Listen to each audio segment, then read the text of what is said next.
ओम अज्ञानतिमिरान्धस्य ज्ञानाञ्जनशलाकया चक्षुरुन्मीलितं येन तस्मै श्रीगुरवे नमः। नमो विष्णुपदाय कृष्णपृष्ठाय भूतले श्रीमते भक्तिवेदान्त स्वामिनीति नामिनी। नमस्ते सरस्वती देवी गौरवाणी प्रचारिणी निर्विशेष शून्यवादी पश्यत देशतारिणी। जय श्री कृष्ण चैतन्य प्रभो नित्यानंद श्री अद्वैता गदाधर श्रीवासादि गौर भक्तवृंद। हरे कृष्ण कृष्ण कृष्ण हरे हरे हरे राम राम राम हरे हरे। हरे कृष्ण कृष्ण कृष्ण हरे हरे हरे राम राम राम हरे हरे। हे कृष्ण करुणा सिंधु दीनबंधु जगत्पते गोपेश गोपिका कांत राधा कांत नमोस्तुते। नमो ब्राह्मण देवाय गो ब्राह्मण हिताय च जगद्हिताय कृष्णाय गोविंदाय ते नमः। तप्त कांचन गौरांगी राधे वृंदावनेश्वरी वृषभानुसुते देवी प्रणमामि हरिप्रिये। नमो महावदन्याय कृष्ण प्रेम प्रदायते कृष्णाय कृष्ण चैतन्य नाम्ने गौरत्विषे नमः। वाञ्छाकल्पतरुभ्यश्च कृपा सिन्धुभ्य एव च पतितनां पावनेभ्यो वैष्णवेभ्यो नमो नमः। अनंतकोटि वैष्णव की जय। नामाचार्य की जय। श्रीला प्रभुपाद की जय। हरे कृष्ण ಹರೇ ಕೃಷ್ಣ. ಎಲ್ಲರಿಗೂ ಸ್ವಾಗತ ಸುಸ್ವಾಗತ. ಸೊ ಇವತ್ತಿನ ಅಧ್ಯಾಯ 15 ಪುರುಷೋತ್ತಮ ಯೋಗ. ಸೊ ಪುರುಷೋತ್ತಮ ಯೋಗ ಅಂದ್ರೆ ಕೃಷ್ಣನ ಯಾಕೆ ನಾವು ಪುರುಷೋತ್ತಮ ಅಂತ ಹೇಳ್ತೀವಿ ಅಂದ್ರೆ ಪುರುಷರಲ್ಲಿ ಉತ್ತಮ. ಈಗ ಪುರುಷರಲ್ಲಿ ಪ್ರಭುಪಾದ ಹೇಳುವಂಥದ್ದು 3 ವಿಧ. ಅಂದ್ರೆ ಒಂದು ಉತ್ತಮ ಪುರುಷ, ಮಧ್ಯಮ ಪುರುಷ ಹಾಗೂ ಅಧಮ ಪುರುಷ. ಸೊ ನಾವೆಲ್ಲರೂ ಅಧಮ ಪುರುಷರು ಅಂತ ಹೇಳಿದ್ರೆ ನಾವು ಎಲ್ಲದಕ್ಕೂ ಡಿಪೆಂಡ್ ಆಗಿದೀವಿ. ಅಂದ್ರೆ ಕೃಷ್ಣನ ಮೇಲೆ ಕಂಪ್ಲೀಟ್ ಡಿಪೆಂಡೆಂಟ್. ನಮ್ಗೆ ಯಾವುದೇ ಒಂದು ಅಂದ್ರೆ ಅಂದ್ರೆ ಇವತ್ತಿನ ಅಧ್ಯಾಯದಲ್ಲಿ ನಾವು ನೋಡ್ತೀವಿ ಅದನ್ನ. ಹಾಗೂ ಎಲ್ಲಾ ರೀತಿಯಲ್ಲೂ ನಾವು ಡಿಪೆಂಡ್ ಆಗಿದೀವಿ. ಈವನ್ ನಮ್ಮ ಅಂದ್ರೆ ಬಾಡಿಯಲ್ಲಿರೋ ಮೀನ್ ಈ ಜೀರ್ಣಶಕ್ತಿಯಿಂದ ಹಿಡಿದು ಎಲ್ಲಾ ವಿಷಯಗಳಲ್ಲೂ ಅಂದ್ರೆ ಕೃಷ್ಣನ ಒಂದು ಪಾತ್ರ ಇದೆ. ಈವನ್ ಸೊ ಹಾಗಾಗಿ ನಾವು ಕಂಪ್ಲೀಟ್ ಡಿಪೆಂಡೆಂಟ್ ಆಗಿರೋದ್ರಿಂದ ನಾವು ಅಧಮ ಪುರುಷರು. ಸೊ ಮಧ್ಯಮ ಪುರುಷ ಅಂತ ಹೇಳಿದ್ರೆ ಪರಮಾತ್ಮ ಆಗಿ ಶಂಖಚಕ್ರ ಗದಾ ಪದ್ಮ ಆ ಒಂದು ರೂಪದಲ್ಲಿ ಪರಮಾತ್ಮ ನಮ್ಮ ಹೃದಯದಲ್ಲಿರುವಂತದ್ದು.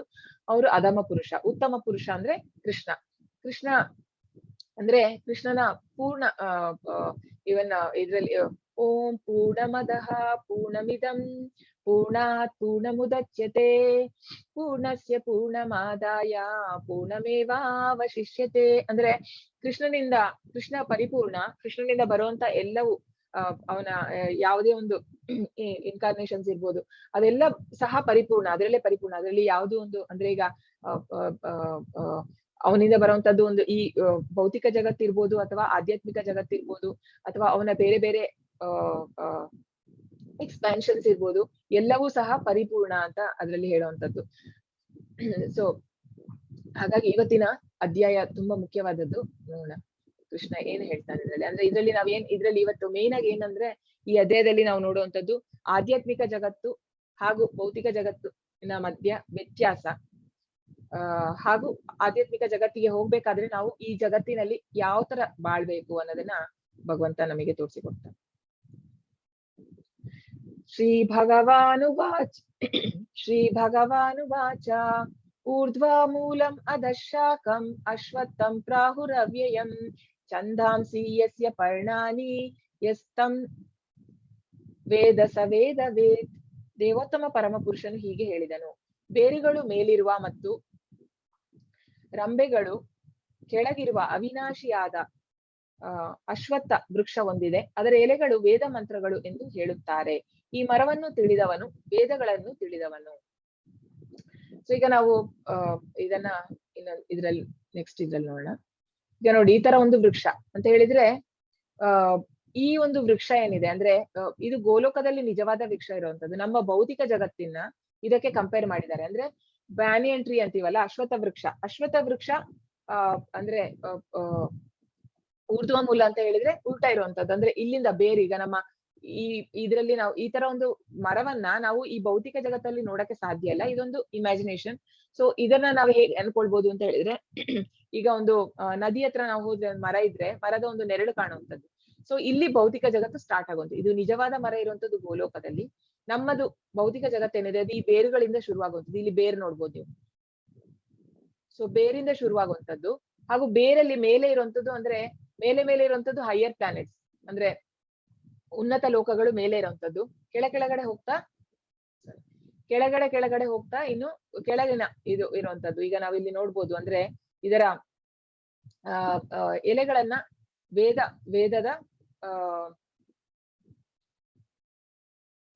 ವೇದ ಮಂತ್ರಗಳಿಗೆ ಹೋಲಿಸಿದ್ದಾರೆ. ಎಲೆಗಳನ್ನ ವೇದ ಮಂತ್ರಗಳಿಗೆ. ಹಾಗೂ ಇದು ಹೇಗೆ ಅಂತ ಹೇಳಿದ್ರೆ, ಇದರಲ್ಲಿ ಸಣ್ಣ ಸಣ್ಣ ರೆಂಬೆಗಳೇನಿದೆ ಅದೆಲ್ಲ ನಮ್ಮ ಇಂದ್ರಿಯ ವಸ್ತುಗಳು ಇಲ್ಲಿ ನೋಡ್ಬೋದು ನಾವು. ಅಂದ್ರೆ ಬೇರೆ ಬೇರೆದು ಎಕನಾಮಿಕ್ ಡೆವಲಪ್ಮೆಂಟ್, ಅಂದ್ರೆ ಆರ್ಥಿಕ ಬೆಳವಣಿಗೆ ಇರ್ಬೋದು, ಅಥವಾ ರಿಲಿಜಿಯಾಸಿಟಿ, ಧರ್ಮ, ಮತ್ತೆ ಇಲ್ಲಿ ಸೆನ್ಸ್ ಗ್ರಾಟಿಫಿಕೇಶನ್. ನೋಡಿ ಕೆಳಗಡೆ ಹೋಗುವಂತದ್ದು. ಈ ಇಂದ್ರಿಯ ಸುಖ ಎಲ್ಲ ಆಗುವಾಗ ಕೆಳಗೆ ಹೋಗುವಂತದ್ದು. ಹೇಗೆ ಅಂತ ಹೇಳಿದ್ರೆ, ಈಗ ನಾವು ಈ ರಂಬೆಗಳೇನಿದೆ ಇದು ನಾವು ಒಂದೊಂದು ಜನ್ಮ ತಗೊಳ್ಳುವಂತದ್ದು. ಅಂದ್ರೆ ಬೇರೆ ಬೇರೆ ಒಂದೀಗ 84 ಲಕ್ಷ ಸ್ಪೀಸೀಸ್ ಅಲ್ಲಿ ಹೇಗೆ ಪ್ರಾಣಿಗಳೆಲ್ಲ ಅಂದ್ರೆ ಎವಾಲ್ವ್ ಆಗ್ತಾ ಬರುತ್ತೆ. ಒಂದು ನೀರಿನಲ್ಲಿ ಇರುವಂತ ಪ್ರಾಣಿ ಅಂದ್ರೆ ಜೀವಿಯಿಂದ, ಮತ್ತೆ ಹಕ್ಕಿ ಆಗುವಂತದ್ದು, ಹಕ್ಕಿಯಿಂದ ಅಂದ್ರೆ ನಾವು ನೋಡಿದೀವಿ ಹೇಗೆ ಎವಾಲ್ವ್ ಆಗ್ತಾ ಬರುವಂತದ್ದು ಮನುಷ್ಯ ಅಂತ ಹೇಳಿ. ಮತ್ತೆ 4 ಕಾಲಿನ ಪ್ರಾಣಿ, ಹಾಗೆ ಮತ್ತೆ ಮನುಷ್ಯ ಆಗುವಂತದ್ದು. ಹಾಗೆ ಇಲ್ಲಿ ನಾವು ಅಂದ್ರೆ ಅದೇ ಅಂತ ಏನು ಫಿಕ್ಸೆಡ್ ಇಲ್ಲ. ಲೈಕ್ ನಾವು ಕೆಟ್ಟ ಕೆಲಸಗಳಲ್ಲಿ ಅಂದ್ರೆ ಇಂಪೈಸ್ ಆಕ್ಟಿವಿಟೀಸ್ ಅಲ್ಲಿ, ಅಧರ್ಮದ ಕೆಲಸಗಳಲ್ಲಿ ತೊಡಗಿದ್ರೆ ಕೆಳಗಡೆ ಬರ್ಬೋದು ಅಂತ ಹೇಳಿ. ಇದು ನಾವು ಬೇರೆ ಒಂದು ರಂಬೆಯಿಂದ ಇನ್ನೊಂದು ರಂಬೆಗೆ ಹೋಗುವಂತದ್ದು. ಅಂದ್ರೆ ನಾವು ಬೇರೆ ಬೇರೆ ಲೈಫ್ ತಗೊಳ್ಳುವಂತದ್ದು. ಎಷ್ಟು ಅದಕ್ಕೆ ಲೆಕ್ಕನೇ ಇಲ್ಲ. ಅಂದ್ರೆ ಇಲ್ಲಿ ಎಲ್ಲ ನೋಡಿ, ಹೈಯರ್ ಹೋದಂಗೆ ಪಯಸ್ ಆಕ್ಟ್, ಒಳ್ಳೆ ಕೆಲಸ ಮಾಡಿದಾಗೆ ನಾವು ದೇವತೆಗಳು ಆಗ್ಬೋದು, ದೇವತೆಗಳು ಸಹ ಆಗೋ ಚಾನ್ಸಸ್ ಇದೆ. ಅದೇ ಈಗ ಕೆಟ್ಟ ಕೆಲಸಗಳು ಮಾಡ್ತಾ ಬಂದ್ರೆ ಕೆಳಗಡೆ ಬೀಳುವಂತದ್ದು. ಇಂದ್ರಿಯ ಸುಖದಲ್ಲಿ ಜಾಸ್ತಿ ತೊಡಗಿದಾಗೆ ನಾವು ಪ್ರಾಣಿಗಳು ಸಹ ಆಗ್ಬೋದು ಅಂತ ಹೇಳಿ ಈ ವೃಕ್ಷ. ಸೊ ಈ ವೃಕ್ಷವನ್ನ ಯಾರು ಅರ್ಥ ಮಾಡ್ಕೊಳ್ತಾರೆ, ಅವರು ವೇದಗಳನ್ನ ಅರ್ಥ ಮಾಡ್ಕೊಂಡಂಗೆ ಅಂತ ಇಲ್ಲಿ ಕೃಷ್ಣ ಹೇಳುವಂತದ್ದು.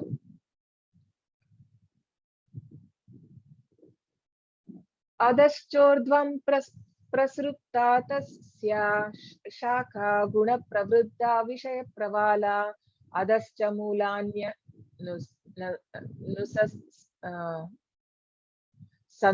ಸಂತತಾನಿ ಕರ್ಮಾನುಬದ್ಧೀನಿ ಮನುಷ್ಯ ಲೋಕೆ. ಈ ಮರದ ಬೇರುಗಳು ಕೆಳಮುಖವಾಗಿಯೂ ಮೇಲ್ಮುಖವಾಗಿಯೂ ಹರಡಿಕೊಂಡಿವೆ. ಐಹಿಕ ಪ್ರಕೃತಿಯ ಗುಣತ್ರಯಗಳು ಅದನ್ನು ಪೋಷಿಸುತ್ತವೆ. ಇಂದ್ರಿಯಗಳ ವಸ್ತುಗಳು ಇದರ ಕುಡಿಗಳು. ಈ ಮರಕ್ಕೆ ಕೆಳಮುಖವಾದ ಬೇರುಗಳು ಉಂಟು. ಇವು ಮನುಷ್ಯ ಲೋಕದ ಫಲಾಪೇಕ್ಷಿತ ಕರ್ಮಗಳನ್ನು ಇಂದಿಗೆ ಬಂಧಿತವಾಗಿದೆ. ಅಂದ್ರೆ ಈ ಮರ ಹೇಗೆ ಬೆಳೀತಾ ಹೋಗುವಂತದ್ದು ಅಂತ ಹೇಳಿದ್ರೆ, ನಾವು ಈಗ ಗಿಡಕ್ಕೆ ಹೇಗೆ ನಾವು ನೀರ ಹಾಕಿದ್ರೆ ಗಿಡ ಬೆಳೆಯುವಂಥದ್ದು, ಅದೇ ರೀತಿ ಈ 3 ಗುಣಗಳೇನಿದೆ, ಗುಣತ್ರಯಗಳು, ಇದನ್ನ ಪೋಷಿಸುವಂತದ್ದು. ಈ 3 ಗುಣಗಳಲ್ಲಿ ನಾವು ಯಾವಾಗ ಹಾಗಾಗಿ ನಿನ್ನಿನ ಅಧ್ಯಾಯದಲ್ಲಿ ಕೃಷ್ಣ ಹೇಳುವಂತದ್ದು, ನಾವು ಈ 3 ಗುಣಗಳಿಂದ ಮೇಲೆ ಬರ್ಬೇಕು ಅಂತ ಹೇಳಿ. ಈ ಸತ್ವಗುಣ, ರಜೋಗುಣ ಹಾಗೂ ತಮೋಗುಣ, ಈ 3 ಗುಣಗಳಿಂದ ಮೇಲೆ ಬಂದ್ರೆ ಮಾತ್ರ ನಾವ್ ಇದರಿಂದ ಹೊರಗಡೆ ಬರಕ್ ಸಾಧ್ಯ. ಸೊ ಈಗ ಈ 3 ಗುಣಗಳಿಂದ ಇದು ಪೋಷಿಸ್ತಾ ಇದೆ. ಅಂದ್ರೆ ನಾವು ಬೇರೆ ಬೇರೆ ಅಂದ್ರೆ ನಮಗೆ ಫಲಾಪೇಕ್ಷಿತ ಚಟುವಟಿಕೆಗಳಲ್ಲಿ ನಾವು ಹೆಚ್ಚು ತೊಡಗಿದಷ್ಟು ಒಂದಲ್ಲ ಒಂದು ನಾವು ಕರ್ಮಗಳನ್ನ ಮಾಡ್ತಾ ಅದರಲ್ಲಿ ಅದಕ್ಕೆ ಬಂಧನವಾಗ್ತಾ ಇರುತ್ತೆ. ಅಂದ್ರೆ ಎಲ್ಲಾ ರೀತಿಯ ಯಾವುದೇ ರೀತಿಯ ನಾವು ಅಂದ್ರೆ ಕೃಷ್ಣನ ಯಾವುದೇ ನಮ್ಮ ಕಾರ್ಯಗಳಲ್ಲಿ ಕೃಷ್ಣ ಇನ್ವಾಲ್ವ್ ಆಗಿಲ್ಲ ಅಂದ್ರೆ ಅದು ಕರ್ಮಕ್ಕೆ ದಾರಿ ಅಂತ ಹೇಳಿ ಎಲ್ಲದಕ್ಕೂನು. ಯಾಕಂತ ಹೇಳಿದ್ರೆ ಕೃಷ್ಣನೇ ಭೋಕ್ತಾರಂ ಯಜ್ಞ ತಪಸಾಂ ಸರ್ವಲೋಕ ಮಹೇಶ್ವರಂ ಸುಹೃದಂ ಸರ್ವಭೂತಾನಾಂ ಆತ್ಮ ಮಾಂ ಶಾಂತಿಂ ರುಚ್ಯತಿ. ಸೊ ಭೋಕ್ತಾರ ಕೃಷ್ಣ. ನಾವು ಅದನ್ನ ಬಿಟ್ಟು ಈಗ ನಾವೇನ್ ಅನ್ಕೊಂಡಿದೀವಿ, ನಾನೇ ಭೋಕ್ತಾರ, ನಾನಿಲ್ಲಿ ಎಂಜಾಯ್ ಮಾಡಕ್ ಬಂದಿದ್ದೇನೆ ಅಂತ. ಆದ್ರೆ ಪ್ರಭುಪಾದ್ ಹೇಳುವಂತದ್ದು ಇದು ಆಕ್ಚುಲಿ ಇದು ಹಾಸ್ಪಿಟಲ್ ಅಂತ ತಿಳ್ಕೊಬೇಕು, ಅಥವಾ ಜೈಲು. ಆದ್ರೆ ನಾವಿಲ್ಲಿ ಅನ್ಕೊಂಡಿರೋದು ಏನು ಅಂತ ಹೇಳಿದ್ರೆ, ಇದು ಹೋಟೆಲ್ ಅಂತ ಅನ್ಕೊಂಡ್ ಬಂದಿದೀವಿ, ನಾವಿಲ್ಲಿ ಎಂಜಾಯ್ ಮಾಡ್ಬೇಕು ಅಂತ ಹೇಳಿ. ಸೊ ಇದು ಹೇಗೆ ಅಂದ್ರೆ ನಮಗೆ ಇಲ್ಲಿ ಈ ಒಂದು ಏನಂತಾರೆ ಹೇಗೆ ಇದರಿಂದ ಹೊರಗಡೆ ಬರುವಂತದ್ದು ಅಂತ ಹೇಳಿ ಕೃಷ್ಣ ಇಲ್ಲಿ ಹೇಳುವಂತದ್ದು ನೆಕ್ಸ್ಟ್ ಈ ಶ್ಲೋಕದಲ್ಲಿ. ನ ರೂಪಮಸ್ಯೇಹ ತತೋಪಲಭ್ಯತೆ ನಾಂತೋ ಚಾಧೀರ್ನಶ್ಚ ಸಂಪ್ರತಿಷ್ಠಾ ಅಶ್ವತ್ಥಮೇನಂ ಸವಿರೂಢ ಮೂಲಂ ಅಸಂಗಶಸ್ತ್ರೇಣ ದೃಢೇನ ಚಿತ್ವಾ ತಥಾ ಪದಂ ತತ್ಪರಿಮಾರ್ಗಿತವ್ಯಂ ಯಸ್ಮಿನ್ ಗತಾ ನ ನಿವರ್ತಂತಿ ಭೂಯಃ ತಮೇವ ಚಾದ್ಯಂ ಪುರುಷಂ ಪ್ರಪದ್ಯೆ ಯತಃ ಪ್ರವೃತ್ತಿ ಪ್ರಸ್ತುತ ಪುರಾಣಿ. ಈ ಮರದ ನಿಜವಾದ ರೂಪವನ್ನು ಈ ಜಗತ್ತಿನಲ್ಲಿ ಕಾಣಲಾಗುವುದಿಲ್ಲ. ಅದರ ಅಂತ್ಯ, ಆದಿ ಅಥವಾ ಅಸ್ಥಿವಾರಗಳನ್ನು ಯಾರೂ ಅರ್ಥ ಮಾಡಿಕೊಳ್ಳಲಾರದು. ಆದರೆ ಮನುಷ್ಯನ ದೃಢ ಮನಸ್ಸಿಂದ ಅನಾಸಕ್ತಿಯ ಶಸ್ತ್ರದಿಂದ ದೃಢವಾದ ಬೇರಿರುವ ಈ ಮರವನ್ನು ಕಡಿದು ಹಾಕಬೇಕು. ಅನಂತರ ಯಾವ ಸ್ಥಳಕ್ಕೆ ಒಮ್ಮೆ ಹೋದರೆ ಮತ್ತೆ ಹಿಂತಿರುಗುವುದಿಲ್ಲವೋ ಈ ಸ್ಥಳವನ್ನು ಹುಡುಕಬೇಕು. ಅಲ್ಲಿ ದೇವೋತ್ತಮ ಪರಮಪುರುಷನಿಗೆ ಶರಣಾಗಬೇಕು. ಅನಾದಿ ಕಾಲಿಯಿಂದ ಎಲ್ಲವೂ ಅವನಿಂದಲೇ ಪ್ರಾರಂಭವಾಯಿತು, ಎಲ್ಲವೂ ಅವನಿಂದಲೇ ವಿಸ್ತಾರಗೊಂಡಿದೆ. ಸೊ ಇಲ್ಲಿ ಕೃಷ್ಣ ಹೇಳ್ತಾ ಇರುವಂತದ್ದು, ಈ ಮರದಿಂದ, ಈ ಭೌತಿಕವಾಗಿರೋ ಜಗತ್ತಿಂದ, ಅಂದ್ರೆ ಮರ ಅಂತ ಹೇಳಿದ್ರೆ ಈ ನಮ್ಮ ಭೌತಿಕ ಜಗತ್ತು, ಇದರಿಂದ ಹೇಗೆ ನಾವು ಹೊರಗಡೆ ಬರುವಂತದ್ದು ಅಂತ ಹೇಳಿದ್ರೆ ಒಂದು ಡಿಟ್ಯಾಚ್ಮೆಂಟ್ ಇಂದ ಅನಾಸಕ್ತಿಯಿಂದ ನಾವು ಇದನ್ನ ಈ ಮರದಿಂದ ನಾವು ಕಟ್ ಮಾಡ್ಕೋಬೇಕು. ಅಂದ್ರೆ ತುಂಬಾ ಅಟ್ಯಾಚ್ ಇರಬಾರ್ದು, ವೈರಾಗ್ಯ ಇರ್ಬೇಕು. ವೈರಾಗ್ಯ ಇದ್ದು ಮತ್ತೆ ಡಿಟ್ಯಾಚ್ಮೆಂಟ್ ಇದ್ದಾಗ ನಾವ್ ಇದರಿಂದ ಹೊರಗಡೆ ಬರ್ಬೋದು. ಸೊ ಹೊರಗಡೆ ಬಂದು ಎಲ್ಲಿ ಹೋಗುವಂತದ್ದು ಅಂತ ಹೇಳಿದ್ರೆ ಕೃಷ್ಣನ ಒಂದು ಧಾಮ. ಆ ಸ್ಥಳಕ್ಕೆ ಹೋದ್ರೆ ನಮಗೆ ಮತ್ತೆ ಈ ಜನ್ಮ ಮೃತ್ಯು ಜರ ವ್ಯಾಧಿ ಇಲ್ಲ. ಸೊ ಜನ್ಮ ಸಹ ಅಷ್ಟೇ ಕಷ್ಟ ಅಂತ ಪ್ರಭುಪಾದ ಹೇಳ್ತಾರೆ. ಲೈಕ್ ಅಂದ್ರೆ ಜನ್ಮ, ಈಗ ಒಂದು ಜನ್ಮದಲ್ಲಿ ಎಷ್ಟು ಅಂದ್ರೆ ಆ ಒಂದು ಆತ್ಮ ಒಂದು ತಾಯಿಯ ಗರ್ಭದಲ್ಲಿ ಬರುವಂತದ್ದು, ಆಗ ಅಲ್ಲಿ ಸಹ ತುಂಬಾ ಹೆದರಿಕೆ. ಅಂದ್ರೆ ಏನ್ ಬೇಕಾದ್ರೂ ಆಗ್ಬೋದು ಅಲ್ಲಿ, ಅದರ ಜೀವ ಕೂಡ ಏನು ಗ್ಯಾರಂಟಿ ಇಲ್ಲ, ಅದು ಕೊಲ್ಲಲ್ಪಡ್ಬೋದು. ಅಂದ್ರೆ ಈಗ ತುಂಬಾ ಈಗಿನ ಕಾಲದಲ್ಲಂತೂ ತುಂಬಾ ಆಗುವಂತದ್ದಲ್ವಾ ಅಬೋರ್ಷನ್ ಅದು ಇದು ಅಂತ ಹೇಳಿ. ಸೊ ಹಾಗಾಗಿ ಮಗುವಿನ ಏನ್ ಬೇಕಾದ್ರೂ ಆಗ್ಬೋದು. ಆಗ ಅದಕ್ಕೆ ಮತ್ತೆ ಹುಟ್ಲೇಬೇಕು. ಯಾಕಂತ ಹೇಳಿದ್ರೆ ಅದಕ್ಕೆ ಕರ್ಮಗಳಿದ್ರೆ ಕರ್ಮವನ್ನ ತಗೊಳ್ಳಿಕ್ಕೆ ಆ ಒಂದು ಆತ್ಮ ಏನಿದೆ ಇನ್ನೊಂದು ತಾಯಿಯ ಹೊಟ್ಟೆಯಲ್ಲಿ ಹೋಗುವಂಥದ್ದು. ಹಾಗೆ ಎಷ್ಟೋ ಸರ್ತಿ ಸಾವಿರಾರು ವರ್ಷ ಅದಕ್ಕೆ ಬೆಳಕೆ ಕಾಣಲ್ವಂತೆ. ಆತರ ಒಂದು ಪರಿಸ್ಥಿತಿ ನೋಡಿ, ಎಷ್ಟು ಹೆದರಿಕೆ ಆಗುವಂತದ್ದು. ಆ ಒಂದು ಜನ್ಮದಲ್ಲಿಯೂ ಅಷ್ಟು ಸಫರಿಂಗ್ ಇದೆ ಅಂತ ಪ್ರಭುಪಾದ ಹೇಳ್ತಾರೆ. ಅಂದ್ರೆ ಬರೀ ಜನ್ಮ ಮೃತ್ಯು ಜರ ವ್ಯಾಧಿ ಎಲ್ಲವೂ ಈ ನಾಲ್ಕು ಇರುವಂತದ್ದು ಈ ಲೋಕದಲ್ಲಿ. ಇದರಿಂದ ಹೊರಗಡೆ ಬರಕ್ಕೆ ನಮ್ಮ ಪ್ರಯತ್ನ ಮಾಡ್ಬೇಕು. ಹಾಗೂ ನಾವು ಅಲ್ಲಿಂದ ಸೊ ಹಾಗಾಗಿ ಏನ್ ಮಾಡ್ಬೇಕು, ಭಕ್ತಿ ಸೇವೆಯಲ್ಲಿ ನಾವು ತೊಡಗ್ಬೇಕು ಕೃಷ್ಣನ. ಸೊ ಕೃಷ್ಣನ ಭಕ್ತಿ ಸೇವೆಯಲ್ಲಿ ತೊಡಗಿದಾಗ ನಮಗೆ ಈ ಬೇರೆ ಅಟ್ಯಾಚ್ಮೆಂಟ್ ಇಂದ ಸ್ವಲ್ಪ ಹೊರಗಡೆ ಬರಕ್ಕೆ ಸಾಧ್ಯ. ಸೊ ಈಗ ಇದೆರಡರ ವ್ಯತ್ಯಾಸ ಏನು, ಆಧ್ಯಾತ್ಮಿಕ ಹಾಗೂ ಭೌತಿಕ ಜಗತ್ತಿನ ವ್ಯತ್ಯಾಸವನ್ನ ನೋಡೋಣ. ಸೊ ಆಧ್ಯಾತ್ಮಿಕ ಜಗತ್ತಲ್ಲಿ ಎಲ್ಲವೂ ಇಟರ್ನಲ್, ಪರ್ಮನೆಂಟ್ ಆಗಿರುವಂತದ್ದು. ಅಂದ್ರೆ ಅದು ಕೃಷ್ಣ ಹೇಳ್ತಾನೆ, ಅವನ ಒಂದು ಜಗತ್ತೇನಿದೆ ಅದು ಸೃಷ್ಟಿಯಾಗುವಾಗ ಮತ್ತೆ ಏನು ಅಂದ್ರೆ ಬೇರೆ ಎಲ್ಲವೂ ನಾಶ ಆಗುವಾಗ ಆ ಒಂದು ಆಧ್ಯಾತ್ಮಿಕ ಲೋಕ ಮಾತ್ರ ಹಾಗೆ ಇರುವಂತದ್ದು ಅಂತ. ಆದ್ರೆ ನಮ್ಮ ಇದು ಹಾಗಲ್ಲ. ಬ್ರಹ್ಮನ ಪ್ರತಿಯೊಂದು ದಿನದಲ್ಲಿ ಈ ಒಂದು ಸೃಷ್ಟಿ ಆಗುವಂತದ್ದು ಹಾಗೂ ನಾಶ ಆಗುವಂತದ್ದು. ಸೊ ಮಾಯಾವಾದಿಗಳೆಲ್ಲ ಹೇಳೋ ರೀತಿ ಈ ಜಗತ್ತು ಮಿಥ್ಯ ಅಂತ. ಬ್ರಹ್ಮ ಸತ್ಯ, ಜಗತ್ ಮಿಥ್ಯ. ಆದ್ರೆ ಜಗತ್ತು ಮಿಥ್ಯ ಅಲ್ಲ. ಕೃಷ್ಣ ಹೇಳುವಂತದ್ದು ಇದು ಜಗತ್ತು ದುಃಖಾಲಯಂ ಅಶಾಶ್ವತಂ ಅಂತ ಹೇಳಿದ್ರೆ ಇದು ಫುಲ್ ಆಫ್ ಮಿಸರೀಸ್, ದುಃಖ ಜಾಸ್ತಿ ಇರೋದು, ಆದ್ರೆ ಅಶಾಶ್ವತ. ಕೃಷ್ಣ ಮಾಡಿರೋ ಕ್ರಿಯೇಷನ್ ಎಲ್ಲ ನಿಜವಾದ್ದು, ಟೆಂಪರರಿ ಅಲ್ಲ ಅದು. ಐ ಮೀನ್ ಇದೆಲ್ಲ ಏನು ಟೆಂಪರರಿ ಆಗಿರುವಂತದ್ದು, ಆದ್ರೆ ಇದು ನಿಜವಾದದ್ದು. ಸೊ ಇಲ್ಲಿ ಆಧ್ಯಾತ್ಮಿಕ ಲೋಕದಲ್ಲಿ ನಿಜವಾದ ಪ್ರೀತಿ ಇರುವಂತದ್ದು, ಆದ್ರೆ ಇಲ್ಲಿ ಬರುವಾಗ ಅದು ಲಸ್ಟ್ ಅಂದ್ರೆ ಕಾಮ. ಇಲ್ಲಿ ಇರುವಂತದ್ದು ಕಾಮ. ಅಲ್ಲಿ ನಿಜವಾದ ಸಂತೋಷ, ಟ್ರೂ ಹ್ಯಾಪಿನೆಸ್ ಅಂದ್ರೆ ಯಾವಾಗ್ಲೂ ಎವರ್ ಲಾಸ್ಟಿಂಗ್. ಇಲ್ಲಿ ಆದ್ರೆ ನಮಗೆ ಕೃಷ್ಣನೇ ಹೇಳುವಂತದ್ದು ಇಲ್ಲಿ ಮಾತ್ರ ಸ್ಪರ್ಶಾಸ್ತು ಕೌಂತೆಯ ಶೀತೋಷ್ಣ ಸುಖ ದುಃಖ ಅಂದ್ರೆ ಇಲ್ಲಿ ಬರುತ್ತೆ ಹೋಗುವಂತದ್ದು, ಯಾವುದು ಪರ್ಮನೆಂಟ್ ಆಗಿಲ್ಲ. ಅಂದ್ರೆ ಸುಖ ಆಗ್ಲಿ ದುಃಖ ಆಗ್ಲಿ ನಾವ್ ನೋಡ್ತೀವಿ, ಇನ್ನೇ ನಾವು ಖುಷಿಯಾಗಿದೀವಿ ಎಲ್ಲ ಸರಿ ಹೋಯ್ತು ಅನ್ನೋವಾಗ ಏನೋ ಒಂದು ತೊಂದರೆ ಬರುವಂತದ್ದು. ಸೊ ಇದು ಪರ್ಮನೆಂಟ್ ಇಲ್ಲ. ಆದ್ರೆ ಆಧ್ಯಾತ್ಮಿಕ ಲೋಕಕ್ಕೆ ಹೋದ್ರೆ ಅಲ್ಲಿ ಯಾವಾಗ್ಲೂ ಸಂತೋಷನೇ, ಸಚ್ಚಿತ್ ಆನಂದ. ನಾವ್ ಯಾಕಂದ್ರೆ ಆತ್ಮದ ನೆಲೆಯಲ್ಲಿ ಇರೋದ್ರಿಂದ ನಮಗೆ ಈ ಒಂದು ಭೌತಿಕ ಶರೀರದ ಯಾವುದೇ ಒಂದು ತೊಂದರೆಗಳು ಇರಲ್ಲ. ಅಂದ್ರೆ ಆದಿ ಕ್ಲೇಶ, ಆಧ್ಯಾತ್ಮಿಕ ಕ್ಲೇಶ ಹಾಗೂ ಆದಿ ಭೌತಿಕ ಕ್ಲೇಶ, ಈ ಯಾವ ಕ್ಲೇಶಗಳು ಅಲ್ಲಿ ಇರಲ್ಲ ಕೃಷ್ಣನ ಧಾಮದಲ್ಲಿ. ಹಾಗೂ ಅಲ್ಲಿ ಇರುವಂತದ್ದು ನಿಜವಾದ ಸಂಬಂಧಗಳು, ಇಲ್ಲಿ ಇರುವಂತದ್ದು ತಾತ್ಕಾಲಿಕ, ಟೆಂಪರರಿ ಅಂತ ಹೇಳಿದ್ರೆ ಈಗ ಕೃಷ್ಣನೊಟ್ಟಿಗೆ ನಮ್ಮ ರಿಯಲ್ ರಿಲೇಶನ್ಶಿಪ್ ಇರುವಂತದ್ದು. ಅಂದ್ರೆ ನಾವು ಬೇರೆ ಬೇರೆ ರಸಗಳಲ್ಲಿ ಕೃಷ್ಣನ್ ಜೊತೆ ಸಂಬಂಧವನ್ನ ಅಲ್ಲಿ ಗೋಲೋಕದಲ್ಲಿ ನಮಗೆ ಇರುವಂತದ್ದು. ಆದ್ರೆ ಇಲ್ಲಿ ಏನಂತ ಹೇಳಿದ್ರೆ ಪ್ರತಿಯೊಂದು ಜನ್ಮದಲ್ಲಿ ನಾವು ಬೇರೆ ಬೇರೆ ತಂದೆ ತಾಯಿ, ಬೇರೆ ನಮ್ಮ ಸಹೋದರರು ಎಲ್ಲರೂ ಬೇರೆ ಬೇರೆ. ಹಾಗಾಗಿ ಇದು ಟೆಂಪರರಿ ಅಂತ ಹೇಳಿ. ಸೊ ಅಲ್ಲಿ ಯಾವುದೇ ಒಂದು ದುಃಖ ಇಲ್ಲ, ಇಲ್ಲಿ ದುಃಖವೇ ಅಂತ ಹೇಳುವಂಥದ್ದು. ಹಾಗೂ ಅಲ್ಲಿ 4 ಯಾವುದು ನಿಜವಾದ ಕಷ್ಟಗಳು ಯಾವುದು, ನಮ್ಮ ಜನ್ಮ, ಮೃತ್ಯು, ಜರ, ವ್ಯಾಧಿ, ಇದೆಲ್ಲವೂ ಅಲ್ಲಿ ಇಲ್ಲ. ಆದ್ರೆ ಈ ಒಂದು ಲೋಕದಲ್ಲಿ ಎಲ್ಲವೂ ಇದೆ, ಇಹಲೋಕದಲ್ಲಿ. ಸೊ ಇಲ್ಲಿ ನಾವು ನೋಡ್ಬೋದು ಜನ್ಮ, ಮೃತ್ಯು, ಜರ ಅಂತ ಹೇಳಿದ್ರೆ ಓಲ್ಡ್ ಏಜ್, ವ್ಯಾಧಿ ಅಂದ್ರೆ ಕಾಯಿಲೆ ಬರುವಂಥದ್ದು, ಇದೆಲ್ಲವೂ.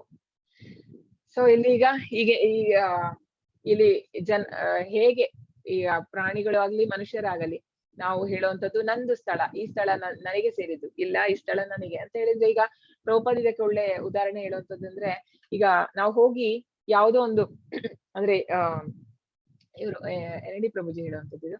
ಸೊ ಒಂದು ಬ್ಯಾಂಕ್ ಆಫ್ ಇಂಡಿಯಾ, ಸೊ ಅಲ್ಲಿ ಮುಂದೆ ಹೋಗ್ಬಿಟ್ಟು ನಾನು ಇದನ್ನ ತ್ಯಜಿಸ್ತಾ ಇದ್ದೇನೆ ಈ ಬ್ಯಾಂಕ್ ಅಂತ ಹೇಳಿದ್ರೆ ಹೇಗೆ ಅಂದ್ರೆ, ಅದು ನಗು ಬರ್ಬೋದು ನಮಗೆ ನೋಡಿದ್ರೆ, ಅದು ನಮ್ದು ಅಲ್ಲೇ ಅಲ್ಲ, ಅದನ್ನ ನಾನೇನು ತ್ಯಜಿಸುವಂತದ್ದು. ಹಾಗೆ ಇಲ್ಲಿ ನಮ್ದು ಅಂತ ಹೇಳಿ ಏನಿಲ್ಲ, ನಾವು ಹುಟ್ಟಿ ಬರುವಾಗ ಅಂದ್ರೆ ನಾವೇನು ತರ್ಲಿಲ್ಲ, ಆದ್ರೂ ಸಹ ನಾವು ನಂದು ಅಂತ ಹೇಳಿ ನಾವು ಅದರ ಮೇಲೆ ಅಧಿಕಾರ ಚಲಾಯಿಸುವಂತದ್ದು, ಭೋಗ್ತಾರ ನಾನು ಅಂತ ಹೇಳಿ.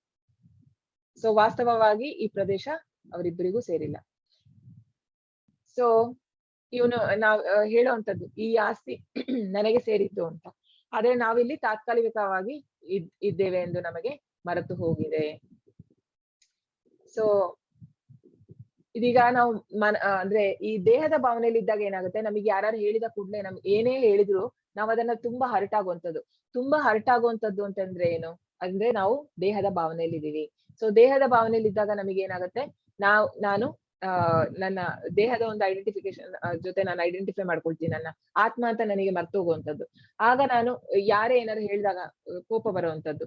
ಸೊ ಇಲ್ಲಿ ಇವನು ಹೇಳುವಂತದ್ದು, ನನ್ನನ್ನ ಮೂರ್ಖ ಅಂತ ಹೇಳಕ್ಕೂ ನಿನಗೆ ಎಷ್ಟು ಧೈರ್ಯ ಅಂತ ಹೇಳಿ. ಯಾಕೆ ಈ ಸಿಟ್ಟು ಬರುವಂತದ್ದು, ಎಲ್ಲವೂ ದೇಹದ ಭಾವನೆಯಿಂದಾಗಿ. ಸೊ ಇವನಿಲ್ಲಿ ನಿಜವಾದ ನಾವು ಆತ್ಮದ ಒಂದು ನೆಲೆಯಲ್ಲಿದ್ದಾಗ ಏನಾಗುತ್ತೆ, ಆಗ ಅವನಿಗೆ ಅರ್ಥ ಆಗುವಂತದ್ದು, ನಾನು ಸುಳ್ಳು ಪ್ರತಿಷ್ಠೆಯಿಂದ ಅವನಿಗೆ ಮುಕ್ತಿ ಸಿಗುವಂತದ್ದು.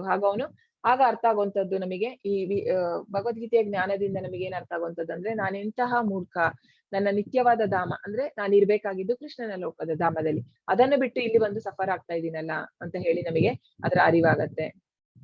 ಸೊ ಇದು ಭ್ರಮೆ, ಇದೆಲ್ಲ ನನ್ನ ಬುದ್ಧಿವಂತಿಕೆಯಿಂದ ನಾನು ಇದನ್ನ ಸಂಪಾದಿಸಿದ್ದೇನೆ ಅಂತ ಹೇಳಿ. ಆದ್ರೆ ಕೃಷ್ಣ ಇಲ್ದೆ ಏನು ಮಾಡಕ್ಕೆ ಸಾಧ್ಯ ಇಲ್ಲ. ಸೊ ಯಾವುದೇ ಒಂದು ನಮ್ಮ ಕಾರ್ಯಗಳಲ್ಲಿ ಅಂದ್ರೆ ಎಲ್ಲವೂ ನಾವು ಇಲ್ಲಿಯ ಒಂದು ನೈಸರ್ಗಿಕವಾಗಿ ಏನು ಕೃಷ್ಣ ಕೊಟ್ಟಿದ್ದಾನೆ ಅದನ್ನೆಲ್ಲ ತೆಗೆದೇ ನಾವು ಮಾಡುವಂತದ್ದು, ಮತ್ತು ಆದ್ರೆ ನಾವು ಹೇಳುವಂತದ್ದು ಇದನ್ನೆಲ್ಲ ನಾನೇ ಮಾಡಿರುವಂತದ್ದು ಅಂತ, ಇದು ನಮ್ಮ ಭ್ರಮೆ. ಆದ್ರೆ ಭಕ್ತರು ಯಾರಿರ್ತಾರೆ, ಅವ್ರು ಯಾವಾಗ್ಲೂ ಭ್ರಮೆಯಿಂದ ಮುಕ್ತರಾಗಿರ್ತಾರೆ. ಎಲ್ಲ ಏನೇ ಆಗ್ಲಿ, ಕಷ್ಟ ಸುಖ ಆಗ್ಲಿ, ಅವರು ಕೃಷ್ಣನ ಕೃಪೆ ಅಂತ ನೋಡುವಂತದ್ದು. ಸೊ ಇದು ಸುಳ್ಳು ಗ್ರಹಿಕೆ ಅಂದ್ರೆ, ನನ್ನ ಹೆಂಡತಿ, ನನ್ನ ಮಗ, ನನ್ನ ಸಂಬಂಧಿಕರು. ಸೊ ನಿಜವಾದ ಸಂಬಂಧ ಇರುವಂತದ್ದು ಎಲ್ಲಿ ಅಂದ್ರೆ ಕೃಷ್ಣನ ಜೊತೆ. ಯಾಕಂತ ಹೇಳಿದ್ರೆ ಪ್ರತಿ ಒಂದು ಜನ್ಮದಲ್ಲಿ ನಮ್ಮ ಜೊತೆ ಪರಮಾತ್ಮನಾಗಿ ಹೃದಯದಲ್ಲಿ ಬರ್ತಾ ಇರುವಂತದ್ದು, ನಮ್ಗೆ ಪ್ರತಿ ಜನ್ಮದಲ್ಲಿ ನಮಗೆ ಕಂಪನಿ ಆಗ್ತಾ ಇರುವಂತದ್ದು ಭಗವಂತ ಮಾತ್ರ.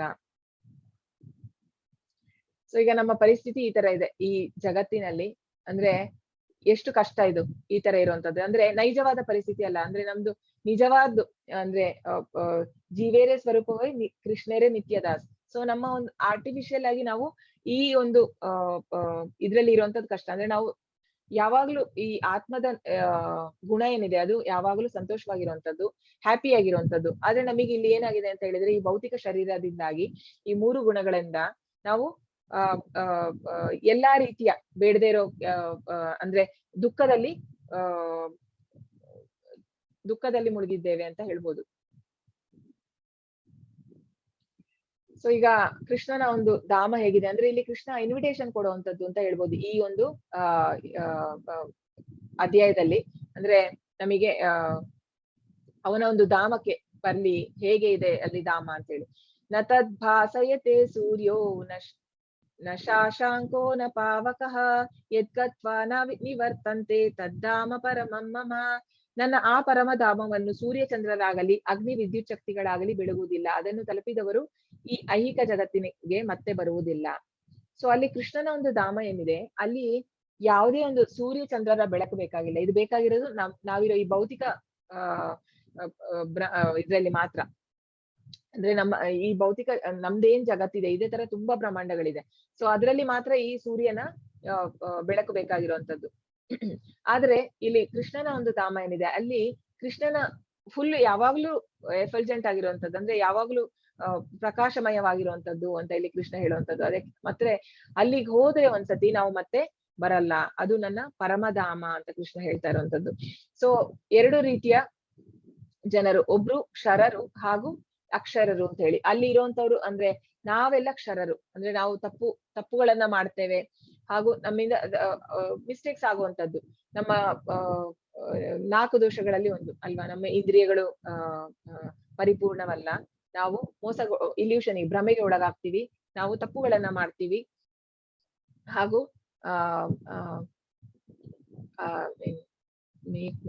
ಹಾಗೂ ನಾವು ಮೋಸ ಮಾಡುವ ಪ್ರವೃತ್ತಿ ಇದೆ. ಸೊ ಈ ಎಲ್ಲ ಇರೋದ್ರಿಂದ, ಆದ್ರೆ ಅವರಿಗೆ ಅದು ಯಾವ್ದು ಇಲ್ಲ. ಅಲ್ಲಿ ಸ್ಪಿರಿಚುವಲ್ ವರ್ಲ್ಡ್ ಏನಿದೆ ಅಂದ್ರೆ ಆಧ್ಯಾತ್ಮಿಕ ಲೋಕ ಏನಿದೆ ಅಲ್ಲಿರೋರಿಗೆ ಇದು ಯಾವ್ದು ದೋಷಗಳಿಲ್ಲ. ಅದಕ್ಕೆ ಅವರಿಗೆ ಹೆಸರು ಅಕ್ಷರರು ಅಂತ ಹೇಳಿ. ಆದ್ರೆ ಕೃಷ್ಣ ಇದೆಲ್ಲದಕ್ಕಿಂತ ಮೇಲೆ ಅವನನ್ನ ಅಧೋಕ್ಷಜ ಅಂತ ಹೇಳುವಂತದ್ದು. ಸೊ ಕೃಷ್ಣ ಈ ಭೌತಿಕ ಜಗತ್ತಲ್ಲಿ ಏನೇ ಬಂದ್ ಲೀಲೆಗಳು ಮಾಡಿದ್ರು ಸಹ ಅವನ ಸ್ಥಾನ ಹಾಗೆ ಇರುವಂತದ್ದು ಕೃಷ್ಣ. ಸೊ ಈಗ ಈಶೋಪನಿಷತ್ತಲ್ಲಿ ಕೃಷ್ಣನ ಹೇಳುವಂತದ್ದು ಶುದ್ಧಂ ಅಪಾಪವಿತ್ತಂ ಅಂತ ಹೇಳಿದ್ರೆ ಅವನು ಯಾವಾಗಲೂ ಶುದ್ಧ. ಕೃಷ್ಣನೊಟ್ಟಿಗೆ ನಾವು ಸಂಬಂಧ ಮಾಡಿದ್ರೆ ಸೂರ್ಯನ ಜೊತೆ ಹೇಗೆ ಈಗ ಒಂದು ಸೂರ್ಯನ ಬೆಳಕಿಗೆ ಕೊಳಕಾಗಿರೋ ಒಂದು ನೀರು ಸಹ ಶುದ್ಧ ಆಗುವಂತದ್ದು, ಅಂದ್ರೆ ಆ ರೀತಿ ಕೃಷ್ಣನೊಟ್ಟಿಗೆ ನಾವು ಯಾವಾಗ ಸಂಬಂಧ ಸ್ಥಾಪಿಸ್ತೇವೆ ಆಗ ನಾವು ಸಹ ಶುದ್ಧ ಆಗುವಂತದ್ದು. ಸೊ ಹೇಗೆ ನಾವು ಶುದ್ಧ ಆಗುವಂತದ್ದು ಅಂತ ಹೇಳಿದ್ರೆ ಅದು ಹರೇ ಕೃಷ್ಣ ಮಹಾಮಂತ್ರ ಹೇಳ್ತಾ ನಮಗೆ ಆ ಒಂದು ಪ್ಯೂರಿಟಿ ಸಿಗುವಂತದ್ದು. ಸೊ ಕೃಷ್ಣ ಹೇಗೆ ಹೇಳುವಂತಂದ್ರೆ ಸಂಬಂಧ ನಾವು ಹೇಗೆ ಮಾಡ್ಬೇಕು ಭಗವಂತನೊಟ್ಟಿಗೆ ಅಂದ್ರೆ 9ನೇ ಅಧ್ಯಾಯದಲ್ಲಿ ನೋಡಿದ್ವಿ ನಾವು. ಮನ್ಮನಾಭವ ಮದ್ಭಕ್ತೋ ಮಧ್ಯಾಜಿ ಮಾಂ ನಮಸ್ಕುರು ಮಾಮೇ ವೈಶಸಿ ಯುಕ್ತೈ ಮಾಂ ಆತ್ಮಾನಂ ಮತ್ಪರಾಯಣಃ. ಸದಾ ನನ್ನನ್ನು ಚಿಂತಿಸುವುದರಲ್ಲಿ ಮನಸ್ಸನ್ನು ತೊಡಗಿಸು, ನನ್ನ ಭಕ್ತನಾಗು, ನನಗೆ ನಮಸ್ಕಾರ ಮಾಡು, ನನ್ನನ್ನು ಪೂಜಿಸು, ಆಗ ನನ್ನಲ್ಲಿ ಸಂಪೂರ್ಣವಾಗಿ ಮಗ್ನನಾಗಿ ನಿಶ್ಚಯವಾಗಿ ನೀನು ನನ್ನಲ್ಲಿ ಬರುವೆ. ಕೃಷ್ಣ ಹೇಳಿರುವಂತದ್ದು. ಸೊ ಕೃಷ್ಣನ ಯಾವಾಗಲೂ ನಾವು ಮನಸ್ಸಿನಲ್ಲಿ ಧ್ಯಾನ ಮಾಡ್ಬೇಕು. ಸೊ ಧ್ಯಾನ ಮಾಡ್ಬೇಕಿದ್ರೆ ಈಗ ನಾವೀಗ ಸಾಧನೆಯನ್ನ ಏನು ಕೊಟ್ಟಿದ್ದಾರೆ ಅದನ್ನ ಮಾಡ್ತಾ ಇದ್ರೆ ಮಾತ್ರ ನಾವು ಈಗ ಅಂದ್ರೆ ನಮಗೆ ಎಷ್ಟೊತ್ತಿಗೂ ಕೃಷ್ಣನ ಧ್ಯಾನ ಮಾಡಕ್ ಸಾಧ್ಯ ಇಲ್ಲ. ಹಾಗಾಗಿ ನಾವು ಈಗ ಡಿಸಿಪ್ಲಿನ್ ಆಗಿ ಅಟ್ಲೀಸ್ಟ್ ಒಂದೊಂದು ರೌಂಡರು ಅಂದ್ರೆ ನೀವೀಗ ಸ್ಟಾರ್ಟ್ ಮಾಡ್ಬೇಕು. ನಂಗೆ ಗೊತ್ತಿಲ್ಲ ಎಷ್ಟು ಜನ ಮಾಡ್ತಾ ಇದ್ದೀರಾ ಅಂತ ಹೇಳಿ, ಬಟ್ ಈಗ ನಾವು ಮತ್ತು ಲೆವೆಲ್ 2ಗೆ ಹೋಗ್ಬೇಕಾದ್ರೂ ಸಹ ಕಂಪಲ್ಸರಿ ಇದೆ 1 ರೌಂಡ್ ಜಪ ಮಾಡ್ಲೇಬೇಕು. ಸೊ ಹಾಗಾಗಿ ಯಾರು ಸ್ಟಾರ್ಟ್ ಮಾಡಿಲ್ಲ ದಯವಿಟ್ಟು ಸ್ಟಾರ್ಟ್ ಮಾಡಿ. ಸೊ ನಾವು ಜಪ ಮಾಡ್ತಾ ನಮಗೆ ಕೃಷ್ಣನ ನಮಗೆ ಬೇರೆ ನಮ್ಮ ಸಬ್ ಕಾನ್ಶಿಯಸ್ ಮೈಂಡ್ ಅಲ್ಲಿ ಅದು ಹೇಳ್ತಾ ಆ ಮಂತ್ರ ಆಮೇಲೆ ನಮಗೆ ಬೇರೆ ಕೆಲಸ ಮಾಡುವಾಗ್ಲೂ ಸಹ ನೆನಪಾಗ್ತಾ ಇರುವಂತದ್ದು. ಸೊ ಕೃಷ್ಣ ಹೇಳಿದಾನಲ್ವಾ, ನಾವು ನಾವು ಈ ಜನ್ಮ ಮುಗಿದ್ಮೇಲೆ ಕೃಷ್ಣನ ಹತ್ರ ಹೋಗ್ಬೇಕಿದ್ರೆ ನಾವು ಸಾಯೋ ಕಾಲದಲ್ಲಿ ಅಂತ ಕಾಲೇಜ ಮಾಮೇವ ಸ್ಮರನ್ ಮುಕ್ತ ಕಲೇವರಂ, ಅಂದ್ರೆ ಸಾಯೋ ಕಾಲದಲ್ಲಿ ನನ್ನನ್ನ ನೆನ್ಸ್ಕೊಂಡ್ರೆ ಅವ್ರನ್ನ ಖಂಡಿತ ನನ್ನ ಹತ್ರ ಬರ್ತಾರೆ ಅಂತ. ಸೊ ಹಾಗೆ ಆಗ್ಬೇಕಿದ್ರೆ ನಾವು ಜೀವನ ಉದ್ದಕ್ಕೂ ಪ್ರಯತ್ನ ಪಟ್ರೆ ಮಾತ್ರ ಸಾಧ್ಯ. ಸೊ ಇಲ್ಲಿ ಗೋಲೋಕದಲ್ಲಿ ನಾವು ಬೇರೆ ಬೇರೆ ರಸಗಳಲ್ಲಿ ಕೃಷ್ಣನ್ ಜೊತೆ ಸಂಬಂಧವನ್ನ ಮಾಡ್ಬೋದು. ಹೇಗೆ ಅಂತ ಹೇಳಿದ್ರೆ ಈಗ ಈ ಗೋಪಾಲ ಬಾಲಕರು ಇದು ಸಖ್ಯ ಅಂದ್ರೆ 5 ರೀತಿಯ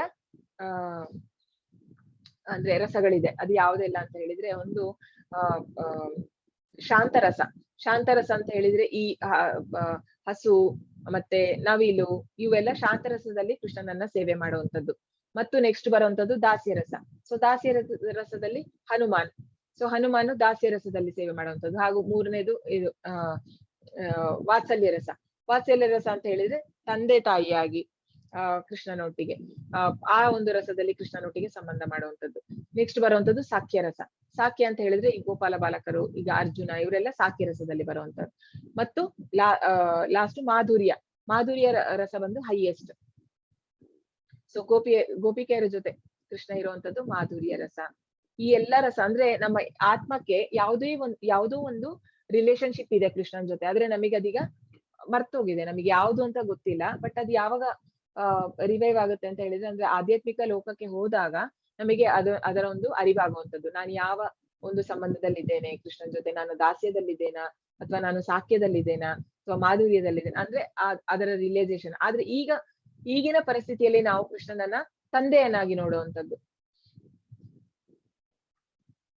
ಸೊ ಇದು ಗೋಲೋಕದ ವಿವರಣೆ ಬ್ರಹ್ಮ ಸಂಹಿತೆಯಲ್ಲಿರುವಂತದ್ದು. ಶ್ರಿಯ ಕಾಂತ ಕಾಂತ ಪರಮ ಪುರುಷ ಕಲ್ಪತರವೋ ಧ್ರುಮಾ ಭೂಮಿಶ್ಚಿಂತಾಮಣಿ ಗಣಮಯಿ ತೋಯಮೃತಂ ಕಥಾಗಾನಂ ನಾಟ್ಯಂ ಗಮನಂ ಅಪಿ ವಂಶಿ ಪ್ರಿಯ ಸಖಿ ಚಿದಾನಂದಂ ಜ್ಯೋತಿಂ ಪರಮಪಿ ತದ್ ಆಸ್ವಾದ್ಯಂ ಅಪಿ ಚ ಸಾಯತ್ರ ಕ್ಷೀರಾಬ್ಧಿ ಶ್ರವತಿ ಸುರಭಿಭ್ಯಶ್ಚ ಸುಮಹಾನ್ ನಿಮೇಷಾರ್ಧಾಖ್ಯೋ ವಾ ವ್ರಜತಿ ನಾಹಿ ಯತ್ರಾಪಿ ಸಮಯಃ ಭಜೆ ಶ್ವೇತದ್ವೀಪಂ ತಂ ಅಹಂ ಇಹ ಗೋಲೋಕಂ ಇತಿಯಂ ವಿದಂತಸ್ತೆ ಸಂತಾಕ್ಷಿತಿ ವಿರಲಾಚಾರ ಕಟಿಪಯಸೋ. ಹೇಗಿದೆ ಈ ಆಧ್ಯಾತ್ಮಿಕ ಲೋಕ ಅನ್ನೋದನ್ನ, ಆಧ್ಯಾತ್ಮಿಕ ಧಾಮವಾದ ಶ್ವೇತ ದ್ವೀಪವನ್ನು ನಮಿಸುತ್ತೇನೆ. ಸೊ ಇದಕ್ಕೆ ಗೋಲೋಕವನ್ನ ಶ್ವೇತ ದ್ವೀಪ ಅಂತ ಸಹ ಕರೀತಾರೆ. ಈ ಧಾಮದಲ್ಲಿ ಲಕ್ಷ್ಮೀ ಸ್ವರೂಪರಾದ ಶ್ರೀಕೃಷ್ಣನ ಪ್ರಿಯತಮೆಯರು ದೇವೋತ್ತಮ ಪರಮ ಪುರುಷನು ತಮ್ಮ ಏಕೈಕ ಜೀವನ ಸಂಗಾತಿಯೂ ಆದ ಶ್ರೀಕೃಷ್ಣನನ್ನು ಅವ್ಯಾಜ ಪ್ರೀತಿಯಿಂದ ಪ್ರೇಮದಿಂದ ಸದಾ ಸೇವಿಸುತ್ತಿರುವರು. ಈ ಧಾಮದಲ್ಲಿರುವ ವೃಕ್ಷಗಳು ಕಲ್ಪತರುಗಳಾಗಿದ್ದು, ಅಂದ್ರೆ ಕಲ್ಪತರು ಅಂದ್ರೆ ನಮಗೆ ಏನು ಬೇಕು ಎಲ್ಲಾ ಒಂದು ಕಾಮನೆಗಳನ್ನ ಅದು ಕೊಡುವಂತದ್ದು. ಆದ್ರೆ ಅದರಲ್ಲಿ ಅವರಿಗೆ ಯಾವುದೋ ಒಂದು ಆಕರ್ಷಣೆ ಇಲ್ಲ.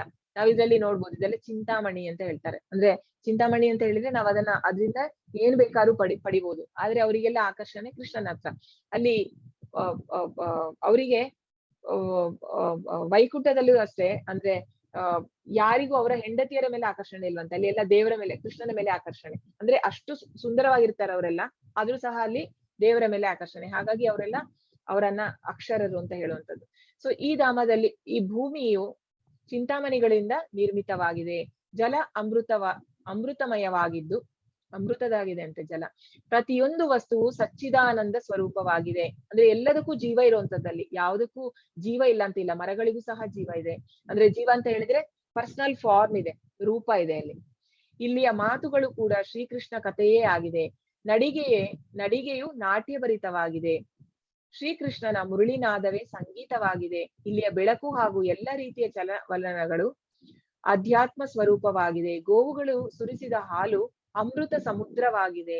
ಇಲ್ಲಿರುವ ಶ್ರೀಕೃಷ್ಣನ ಸಖಿಯರಿಗೆ ಕೃಷ್ಣ ಚಿಂತನೆ ಸೇವೆ ಅಲ್ಲದೆ ಕಣ್ಣು ಮಿಟಿಗಿಸುವಷ್ಟು ಬೇರೆ ಸಮಯವಿಲ್ಲ ಅಂತ ಹೇಳಿದ್ರೆ, ಅವ್ರ ಕಣ್ಣು ಮಿಟಿಕ್ಸದೆ ಅವ್ರಿಗೆ ಕೃಷ್ಣನನ್ನ ನೋಡ್ಬೇಕು ಅನ್ನೋ ಆಸೆ. ಅವರು ಬ್ರಹ್ಮನಿಗೆ ಶಾಪ ಹಾಕ್ತಾರಂತೆ, ಯಾಕೆ ನೀನು ನಮಗೆ ಅಂದ್ರೆ ಕಣ್ಣನ್ನ ನಾವು ಮಿಟಿಕ್ಸ್ತೀವಲ್ಲ ಒಂದು ಸೆಕೆಂಡಿಗೆ, ಅಷ್ಟು ಸಹ ಅವರಿಗೆ ಬಿಡಕ್ಕೆ ಇಷ್ಟ ಇಲ್ಲ. ಅಷ್ಟು ನೋಡ್ತಾ ಇರ್ಬೇಕಂತೆ ಅವ್ರು. ನಮಗೆ ಯಾಕೆ ಹಾಗೆ ಆ ಕಣ್ಣನ್ನ ಯಾಕೆ ಆ ರೀತಿ ನೀನು ಸೃಷ್ಟಿ ಮಾಡಿದ್ಯಾ ಅಂತ ಹೇಳುವಂಥದ್ದು. ಸೊ ಈ ಧಾಮವೇ ಗೋಲೋಕ ವೃಂದಾವನವಾಗಿದೆ. ಭಗವತ್ ಸಾಕ್ಷಾತ್ಕಾರವನ್ನು ಪಡೆದ ವಿರಳ ವ್ಯಕ್ತಿಗಳಿಗೆ ಮಾತ್ರ ಈ ಧಾಮವು ಲಭಿಸುವುದು. ಸೊ ಯಾರು ಅಂದ್ರೆ 3 ಸಾಕ್ಷಾತ್ಕಾರ, ಬ್ರಹ್ಮನ್ ಸಾಕ್ಷಾತ್ಕಾರ, ಪರಮಾತ್ಮ ಹಾಗೂ ಭಗವಾನ್ ಸಾಕ್ಷಾತ್ಕಾರ. ಸೊ ಭಗವಂತನ ಪರಿಪೂರ್ಣವಾದ ಸಾಕ್ಷಾತ್ಕಾರ ಯಾರಿಗೆ ಸಿಗುವಂಥದ್ದು, ಅವರಿಗೆ ಮಾತ್ರ ಈ ಧಾಮ ಲಭಿಸುವಂಥದ್ದು ಅಂತ ಹೇಳಿ ಅದು ಬ್ರಹ್ಮನ ಪ್ರಾರ್ಥನೆ. ಈ ಬದ್ಧ ಜಗತ್ತಿನಲ್ಲಿರುವ ಮಮೈವಂಶೋ ಜೀವಲೋಕೆ ಜೀವಭೂತ ಸನಾತನಃ ಮನಃ ಇಂದ್ರಿಯಾಣಿ ಪ್ರಕೃತಿ ಸ್ಥಾನಿಕರ್ಷತಿ. ಈ ಬದ್ಧ ಜಗತ್ತಿನಲ್ಲಿರುವ ಜೀವಿಗಳು ನನ್ನ ನಿತ್ಯವಾದ ಸಣ್ಣ ಸಣ್ಣ ಭಾಗಗಳು ಬದ್ಧ ಜೀವನದಿಂದಾಗಿ ಅವರು ಮನಸ್ಸು ಸೇರಿದಂತೆ 6 ಇಂದ್ರಿಯಗಳೊಡನೆ ಬಹು ಕಷ್ಟ ಪಡುತ್ತಿದ್ದಾರೆ. ಕೃಷ್ಣನಿಗೆ ಗೊತ್ತು ನಾವಿಲ್ಲಿ ಕಷ್ಟ ಪಡ್ತಾ ಇದ್ದೀವಿ ಅಂತ ಹೇಳಿ. ಕೃಷ್ಣನಿಗೆ ನಮ್ಮ ಮೇಲೆ ಸಹಾನುಭೂತಿ. ಅಂದ್ರೆ ಕೃಷ್ಣ ಹೇಳ್ತಾ ಇರುವಂತದ್ದು, ಅವರೆಲ್ಲ ನನ್ನ ಒಂದು ಅಂಗಗಳೇ, ನನ್ನ ಒಂದು ಭಾಗ, ಸಣ್ಣ ಸಣ್ಣ ಭಾಗ. ಸೊ ಇಲ್ಲಿ ಹೇಗೆ ಕಷ್ಟ ಪಡ್ತಾ ಇದ್ದಾರೆ, ಮನಸ್ಸು ಸೇರಿದಂತೆ ಇಂದ್ರಿಯಗಳು, ನಮ್ಮ ಪಂಚೇಂದ್ರಿಯಗಳೇನಿದೆ, ಪಂಚೇಂದ್ರಿಯಗಳ ಜೊತೆ ಪಂಚೇಂದ್ರಿಯಗಳ ಒಟ್ಟಿಗೆ ಮನಸ್ಸು, ಇಷ್ಟು ಸೇರಿ ನಾವು ಕಷ್ಟ ಪಡ್ತಾ ಇದೀವಿ ಅಂತ ಕೃಷ್ಣ ಇಲ್ಲಿ ಹೇಳುವಂಥದ್ದು. ಸೊ ಹೇಗೆ ಅಂದ್ರೆ ಈಗ ಕೃಷ್ಣ ಸಮುದ್ರಕ್ಕೆ ನಾವು ಕೃಷ್ಣನನ್ನ ಕಂಪೇರ್ ಮಾಡಿದ್ರೆ ನಾವು ಅದಲ್ಲಿ ಒಂದು ಹನಿ ಅಂತ ಹೇಳ್ಬೋದು, ಒಂದು ಡ್ರಾಪ್ ಹನಿ ಅಂತ ಹೇಳಿದ್ರೆ ಏನದ್ರ ಅರ್ಥ, ಅಂದ್ರೆ ಅದರ ಉಪ್ಪೇನಿದೆ ಅಂದ್ರೆ ಸಮುದ್ರದಲ್ಲಿ ಇರೋ ಕ್ವಾಲಿಟಿಯಲ್ಲಿ, ಅಂದ್ರೆ ನಾವು ಗುಣಗಳಲ್ಲಿ ಒಂದೇ ಕೃಷ್ಣನ್ ಜೊತೆ, ಆದ್ರೆ ಕ್ವಾಂಟಿಟಿಯಲ್ಲಿ ನಾವು ಅಂದ್ರೆ ತುಂಬಾ ಕಡಿಮೆ, ಮೈನ್ಯೂಟ್ ಅಂತ ಹೇಳಿ. ಅಂದ್ರೆ ಈಗ ಸಮುದ್ರ ಸಹ ಉಪ್ಪು, ಆದ್ರೆ ಒಂದು ಡ್ರಾಪ್ ನಾವು ಟೇಸ್ಟ್ ಮಾಡಿದ್ರೆ ಅದು ಸಹ ಉಪ್ಪೇ ಇರುವಂತದ್ದು. ಆದ್ರೆ ವ್ಯತ್ಯಾಸ ಏನು, ನಿತ್ಯಾನಾಂ ಚೇತನಾನಾಂ ಏಕೋಯೋ ಬಹುನಾಂ ವಿದದಾತಿ ಕಾಮಾನ್ ಅಂತ ಹೇಳಿದ್ರೆ, ಅವನು ಒಬ್ಬನೇ ನಿತ್ಯಾನಾಂ, ನಾವು ಶಾಶ್ವತ, ಕೃಷ್ಣನು ಶಾಶ್ವತ, ಅವನು ಚೇತನ, ನಾವು ಚೇತನ. ಆದರೆ ಏನು ವ್ಯತ್ಯಾಸ, ಅವನು ಒಬ್ಬನೇ ಇಡೀ ಎಲ್ಲಾ ಜೀವಿಗಳನ್ನು ಮೇಂಟೈನ್ ಮಾಡುವಂಥದ್ದು, ಪಾಲಿಸುವಂಥದ್ದು ಕೃಷ್ಣ ಅಂತ ಹೇಳಿ. ಇದು ಹೇಗೆ ಅಂತ ಹೇಳಿದ್ರೆ, ಈಗ ನಮ್ಮ ಕೈಯಲ್ಲಿ ಈಗ ನಾವು ಕೃಷ್ಣನ ಒಂದು ಭಾಗ. ಸೊ ಈಗ ಈ ಕೈಯಲ್ಲಿ ಒಂದು ಬೆರಳೀಗ ಯಾವುದೇ ಒಂದು ನನಗೆ ಅಂದ್ರೆ ಸಹಾಯ ಮಾಡ್ತಾ ಇಲ್ಲ ಅಂದ್ರೆ ಈ ಯಾವ್ದಾದ್ರು ಒಂದು ಕಾರ್ಯ ಮಾಡ್ಬೇಕಾದ್ರೆ ಬೆರಳು ಸಹ ಸೇರ್ಬೇಕಾಗತ್ತೆ. ಅದು ಸೇರ್ಲಿಲ್ಲ ಅಂತ ಹೇಳಿದ್ರೆ ಏನಾಗುತ್ತೆ, ಅದರಿಂದ ಯಾವ್ದು ಪ್ರಯೋಜನ ಇಲ್ಲ ಅಂದ್ರೆ ಏನ್ ಮಾಡ್ತೀನಿ ನಾವು ಆ ಬೆರಳನ್ನ ತೆಗಿಬೇಕಾಗಿ ಬರ್ಬೋದು, ಅಂದ್ರೆ ಅದರಿಂದ ಯಾವ್ದು ಪ್ರಯೋಜನ ಇಲ್ಲ ಅಂತ ಹೇಳಿದ್ರೆ. ಸೊ ಅದೇ ರೀತಿ ನಮ್ಮ ಜೀವನಕ್ಕೆ ಯಾವಾಗ ವ್ಯಾಲ್ಯೂ ಅಂತ ಹೇಳಿದ್ರೆ ನಾವು ಕೃಷ್ಣನೊಟ್ಟಿಗೆ ಸಂಬಂಧ ಸೇರಿದಾಗ ಮಾತ್ರ. ಅಂದ್ರೆ ಈಗ ಒಂದು ಮೆಷಿನ್ ಅಲ್ಲಿ ಒಂದು ಸ್ಕ್ರೂ ತರ ಒಂದು ಆ ಆ ಆ ಮೆಷಿನ್ ಅಲ್ಲಿ ಈಗ ಸ್ಕ್ರೂ ಏನಾದ್ರು ಬಿದ್ರೆ ಅದಕ್ಕೆ ಯಾವುದೇ ವ್ಯಾಲ್ಯೂ ಇಲ್ಲ. ಅದು ಮೆಷಿನ್ ಜೊತೆ ಇದ್ದಾಗ ಅದಕ್ಕೆ ಸರಿಯಾದ ವ್ಯಾಲ್ಯೂ ಅಂತ ಹೇಳಿ. ಪ್ರಭುಪಾದ್ ಇನ್ನೊಂದು ಹೇಳುವಂತದ್ದು, ಒಂದ್ಸರ್ತಿ ಈಗ ನಮಗೆ ಹೊಟ್ಟೆಗೆ ಸರಿಯಾಗಿ ಆಹಾರ ಹೋದ್ರೆ ಮಾತ್ರ ನಾವು ನಮ್ಮ ಇಂದ್ರಿಯಗಳೆಲ್ಲ ಸರಿಯಾಗಿ ಕೆಲಸ ಮಾಡುವಂತದ್ದಲ್ವಾ. ಸೊ ಈಗ ಒಂದ್ಸರ್ತಿ ಏನ್ ಮಾಡ್ತಾರಂತೆ, ಈ ಇಂದ್ರಿಯಗಳೆಲ್ಲ ಸ್ಟ್ರೈಕ್ ಮಾಡ್ತಾವಂತೆ.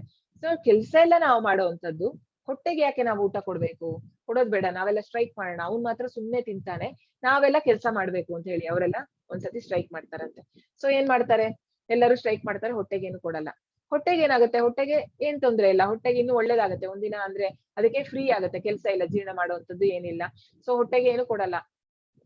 ಆಮೇಲೆ ಏನಾಗುತ್ತೆ, ಹೊಟ್ಟೆಗೆ ಹಸಿವಾಗಕ್ ಶುರು ಆಗುತ್ತೆ, ಯಾರು ಕೊಡಲ್ಲ, ಊಟ ಕೊಡಲ್ಲ. ಆಗ ಏನಾಗುತ್ತೆ, ಹೊಟ್ಟೆಗೆ ಆಹಾರ ಇಲ್ದೇ ಇರೋದ್ರಿಂದ ಇವರ ಶಕ್ತಿ ಎಲ್ಲ ಹೋಗುವಂತದ್ದು. ನಮಗೆ ಇಂದ್ರಿಯಗಳಿಗೆ ಶಕ್ತಿ ಇರುತ್ತಾ, ನಾವೀಗ ಉಪವಾಸ ಮಾಡುವಾಗ ನಾವು ನೋಡಿರ್ತೀವಿ, ಅಂದ್ರೆ ಏನು ನಿರ್ಜಲ ಎಲ್ಲ ಮಾಡಿದ್ರಂತೂ ನಮಗೆ ಶಕ್ತಿ ಇಲ್ದೆ ಆಗುವಂತದ್ದು, ಬೇರೆ ಅಂದ್ರೆ ಸುಸ್ತಾಗುವಂತದ್ದು, ತಲೆನೋವು ಬರ್ಬೋದು ಕೆಲವರಿಗೆ, ಅಂದ್ರೆ ಹೀಗೆಲ್ಲ ಆಗುವಂತದ್ದು ಆಗತ್ತೆ. ಅಂದ್ರೆ ಅದರಲ್ಲಿ ಸಹ ಈಗ ನಾವು ತುಂಬಾ ಕೃಷ್ಣ ಪ್ರಜ್ಞೆಯಲ್ಲಿ ಇದ್ದಾಗ ಅದು ಯಾವ್ದೂ ಆಗಲ್ಲ. ಅಂದ್ರೆ ನಮಗೆ ಅದು ಗೊತ್ತಾಗೋದೇ ಇಲ್ಲ, ನಾವು ಉಪವಾಸದಲ್ಲಿ ಇದೀವಿ ಅಂತಾನೆ ಗೊತ್ತಾಗಲ್ಲ. ಅಂದ್ರೆ ನಾವು ಕೃಷ್ಣನ ಧ್ಯಾನ ಮಾಡ್ತಾ ಅಂದ್ರೆ ನಮ್ಮ ಕಾನ್ಸಂಟ್ರೇಷನ್ ಬೇರೆ ಕಡೆ ಇದ್ದಾಗ ಆಗಲ್ಲ. ಆದ್ರೆ ನಾವು ಆ ರೀತಿಯಲ್ಲಿ ಅವರೆಲ್ಲ ಒಂದ್ಸತಿ ಆಗ ಏನಾಗುತ್ತೆ, ಹೊಟ್ಟೆಯಲ್ಲಿ ಆಹಾರ ಇಲ್ದಾಗ ಯಾವ ಇಂದ್ರಿಯಗಳು ಸಹ ಕೆಲಸ ಮಾಡಲ್ಲ, ಎಲ್ಲರಿಗೂ ನಿಷ್ಕ್ರಿಯವಾಗತ್ತೆ.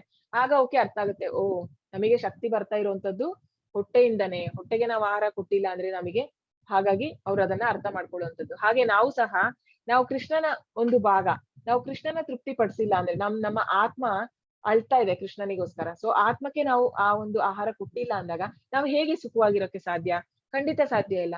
ಸೊ ನಾವ್ ಅದನ್ನ ಅರ್ಥ ಮಾಡ್ಕೊಳ್ಬೇಕು. ಸೊ ಹೇಗೆ ಅಂದ್ರೆ, ಈಗ ಬೆಂಕಿಯನ್ನ ಕೃಷ್ಣನಿಗೆ ನಾವು ಕಂಪೇರ್ ಮಾಡೋದು, ಬೆಂಕಿ ಒಂದು ಕಿಡಿ, ಈ ಕಿಡಿ ಕೆಳಗಡೆ ಬಿಡುವಾಗ ಅದರಲ್ಲಿ ಯಾವುದೇ ಒಂದು ಬೆಂಕಿಯ ಗುಣ ಇದ್ರೂ ಸಹ ಅದರಿಂದ ಏನು ಮಾಡಕ್ಕೆ ಸಾಧ್ಯ ಇಲ್ಲ. ಆದ್ರೆ ಬೆಂಕಿಯಲ್ಲಿ ಅಷ್ಟು ಶಕ್ತಿ ಇದೆ, ಬೆಂಕಿಯ ಕಿಡಿಯಲ್ಲಿ ಏನು ಮಾಡಕ್ಕಾಗಲ್ಲ, ಒಂದು ಹುಲ್ಲು ಸಹ ಉತ್ತಕ್ಕೆ ಸಾಧ್ಯ ಇಲ್ಲ. ಸೊ ಹಾಗಾಗಿ ಅಂದ್ರೆ ಕ್ವಾಲಿಟಿಯಲ್ಲಿ ಒಂದೇ ಇದ್ರೂ ಸಹ ನಾವು ಕ್ವಾಂಟಿಟಿಯಲ್ಲಿ ಇಲ್ಲ. ಶರೀರಂ ಯದವಾಪ್ನೋತಿ ಯಚ್ಚಾಪ್ಯತ್ಕ್ರಮತೀಶ್ವರಃ ಗ್ರಹೀತ್ವೈತಾನಿ ಸಂಯಾತಿ ವಾಯುರ್ಗಂಧಾನಿ ವಾಶಯತ್ ಅಂತ ಹೇಳಿದ್ರೆ, ಗಾಳಿಯು ಗಂಧವನ್ನು ಒಯ್ಯುವಂತೆ ಐಹಿಕ ಜಗತ್ತಿನಲ್ಲಿ ಜೀವಿಯು ತನ್ನ ಜೀವನದ ವಿವಿಧ ಕಲ್ಪನೆಗಳನ್ನು ಒಂದು ದೇಹದಿಂದ ಮತ್ತೊಂದು ದೇಹಕ್ಕೆ ಒಯ್ಯುತ್ತಾನೆ. ಹೀಗೆ ಅವನು ಒಂದು ಬಗೆಯ ದೇಹವನ್ನು ಪಡೆಯುತ್ತಾನೆ, ಮತ್ತೊಂದು ದೇಹವನ್ನು ಪಡೆಯಲು ಮೊದಲಿನ ದೇಹವನ್ನು ಬಿಡುತ್ತಾನೆ. ಸೊ ಈಗ ಹೇಗೆ ಅಂತ ಹೇಳಿದ್ರೆ, ಈಗ ನಾವು ಯಾವ್ದಾದ್ರು ಒಂದು ಪುಷ್ಪವನ, ಅಂದ್ರೆ ಯಾವ್ದೋ ಒಂದು ಗಾರ್ಡನ್ ಹತ್ರ ಹೋಗುವಾಗ ಏನಾಗುತ್ತೆ, ಅಲ್ಲಿ ತುಂಬಾ ಪರಿಮಳವಾಗಿರೋ ಹೂಗಳೆಲ್ಲ ಇರುವಂತದ್ದು. ಸೊ ಆ ಹೂವೆಲ್ಲ ನಾವು ಹೂವಿನ ಪರಿಮಳ ಏನ್ ಮಾಡುತ್ತೆ, ಗಾಳಿ ಅದನ್ನ ತಗೊಂಡು ಹೋಗುವಂತದ್ದಲ್ವಾ. ಈಗ ಗಾಳಿ ಆ ಪರಿಮಳವನ್ನ ತಗೊಂಡು ಹೋಗುವಂತದ್ದು. ಈಗ ನಾವೀಗ ಪಾಸ್ ಆಗ್ತಾ ಇದೀವಿ ಅನ್ನುವಾಗ ನಮಗೆ ಅಲ್ಲಿಂದ ಒಂದು ಒಳ್ಳೆ ಫ್ರಾಗ್ರೆನ್ಸ್ ಬರುತ್ತೆ. ಅದು ಹೇಗೆ ಬರುವಂತದ್ದು, ಗಾಳಿ ತರುವಂತದ್ದು ಆ ಫ್ರಾಗ್ರೆನ್ಸ್ ನ, ಒಳ್ಳೆ ಸ್ಮೆಲ್ಲಿನ. ಅದೇ ರೀತಿ ನಮ್ಮ ದೇಹ ಏನಿದೆ, ದೇಹ ನಮ್ಮ ಒಂದು ಕರ್ಮಗಳು ಆಗ್ಲಿ, ನಮ್ಮ ಒಂದು ಡಿಸೈರ್ಸ್ ಏನಿದೆ, ಕಾಮಗಳು ನಮ್ಮ ಮನಸ್ಸಿನಲ್ಲಿ ಏನಿತ್ತು ಅದೆಲ್ಲವನ್ನ ಕ್ಯಾರಿ ಮಾಡುವಂಥದ್ದು. ಆದ್ರೆ ಈ ಆತ್ಮ ಅದನ್ನ ಅಂಟ್ಕೊಳ್ಳಲ್ಲ ಅದಕ್ಕೆ ಯಾವ್ದಕ್ಕೂ. ಸೊ ಅದು ಜಸ್ಟ್ ತಗೊಂಡು ಹೋಗುವಂಥದ್ದು, ಸ್ವಲ್ಪ ಹೊತ್ತಾದ್ಮೇಲೆ ಅದು ಬಿಟ್ಬಿಡುತ್ತೆ. ಅಂದ್ರೆ ನಾವು ತುಂಬಾ ದೂರ ಹೋಗುವಾಗ ಆ ಸುವಾಸನೆ ಹೊರಟು ಹೋಗುವಂಥದ್ದಲ್ವಾ, ಅದು ಸುವಾಸನೆ ಅದರದ್ದು ಪವರ್ನ ಕಳ್ಕೊಳ್ಳುವಂಥದ್ದು. ಅದೇ ರೀತಿ ಈ ಆತ್ಮ ಏನ್ ಮಾಡುತ್ತೆ, ಆತ್ಮ ತಗೊಂಡು ಹೋಗುವಂಥದ್ದು ಎಲ್ಲ ನಮ್ಮನ್ನ, ಆದ್ರೆ ಅದು ಯಾವ್ದಕ್ಕೂ ಅಂಟ್ಕೊಳ್ಳೋದಿಲ್ಲ. ಅದೇನ್ ಮಾಡುತ್ತೆ, ಆ ಜೀವನ ಮುಗಿದ ಕೂಡ್ಲೆ ಆ ಬಾಡಿಯನ್ನ, ಆ ದೇಹವನ್ನ ಬಿಡ್ಬೇಕು ಅಂದಾಗ ಅದು ಆತ್ಮ ಅಲ್ಲಿಂದ ಸುಲಭವಾಗಿ ಇದರಿಂದ ತಗೊಂಡು ಇನ್ನೊಂದು ದೇಹಕ್ಕೆ ಹೋಗುತ್ತೆ, ಆ ದೇಹವನ್ನ ಬಿಟ್ಟು ಇನ್ನೊಂದು ದೇಹಕ್ಕೆ. ಆದ್ರೆ ಏನಂತ ಹೇಳಿದ್ರೆ, ನಾವು ಈ ಏನಾಗತ್ತೆ, ಆ ಒಂದು ಬೇರೆ ಬೇರೆ ನಮ್ಮ ಡಿಸೈರ್ಸ್ ಏನಿದೆ, ನಮ್ಮ ಇಚ್ಛೆಗಳೇನಿದೆ, ಆ ಇಚ್ಛೆಗಳ ಮೇಲೆ ನಾವು ಬೇರೆ ಬೇರೆ ಜನ್ಮ ತಗೊಳ್ಳುವಂಥದ್ದು. ನನಗೆ ಈಗ ಅವನೀಗ ಕೆಲವರಿಗೆ ಈ fish market. Okay, fish market ಅಲ್ಲಿ ಇದ್ರೆ ಕೆಲವರಿಗೆಲ್ಲ ಅಲ್ಲಿ ಸ್ಮೆಲ್ ಹೋದ್ರೆ ಅಂದ್ರೆ ಆ ಸ್ಮೆಲ್ ತಗೊಳಕ್ ಆಗಲ್ಲ. ಅದೇ ಕೆಲವರಿಗೆ ಅದು ಏನು ಅನ್ಸಲ್ಲ, ಆ ಸ್ಮೆಲ್ ಇಷ್ಟ ಇರುತ್ತೆ. ಯಾಕೆ ಅಂತ ಹೇಳಿದ್ರೆ ಅವ್ರು ಆ ಸ್ಮೆಲ್ ಅನ್ನ ಇಷ್ಟಪಟ್ಟಿರ್ತಾರೆ.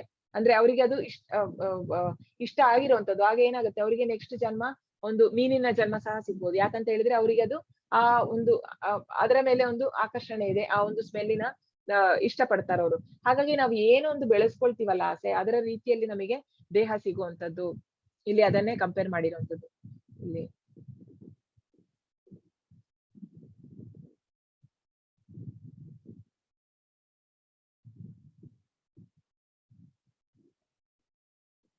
ಸುವಾಸನೆ ಸುವಾಸನೆ ಬಂದಲ್ಲಿ ಹೇಗೆ ಹೇಳ್ಕೊಂಡು ಹೋಗ್ತಾ ಇರುವಂತದ್ದು, ಹಾಗೆ ನಮ್ಮ ಆತ್ಮ ನಮ್ಮನ್ನ ಬೇರೆ ಬೇರೆ ದೇಹಗಳಲ್ಲಿ ಕರ್ಕೊಂಡು ಹೋಗ್ತಾ ಇರುತ್ತೆ ನಮ್ಮ ಆಸೆಗಳ ಪ್ರಕಾರ.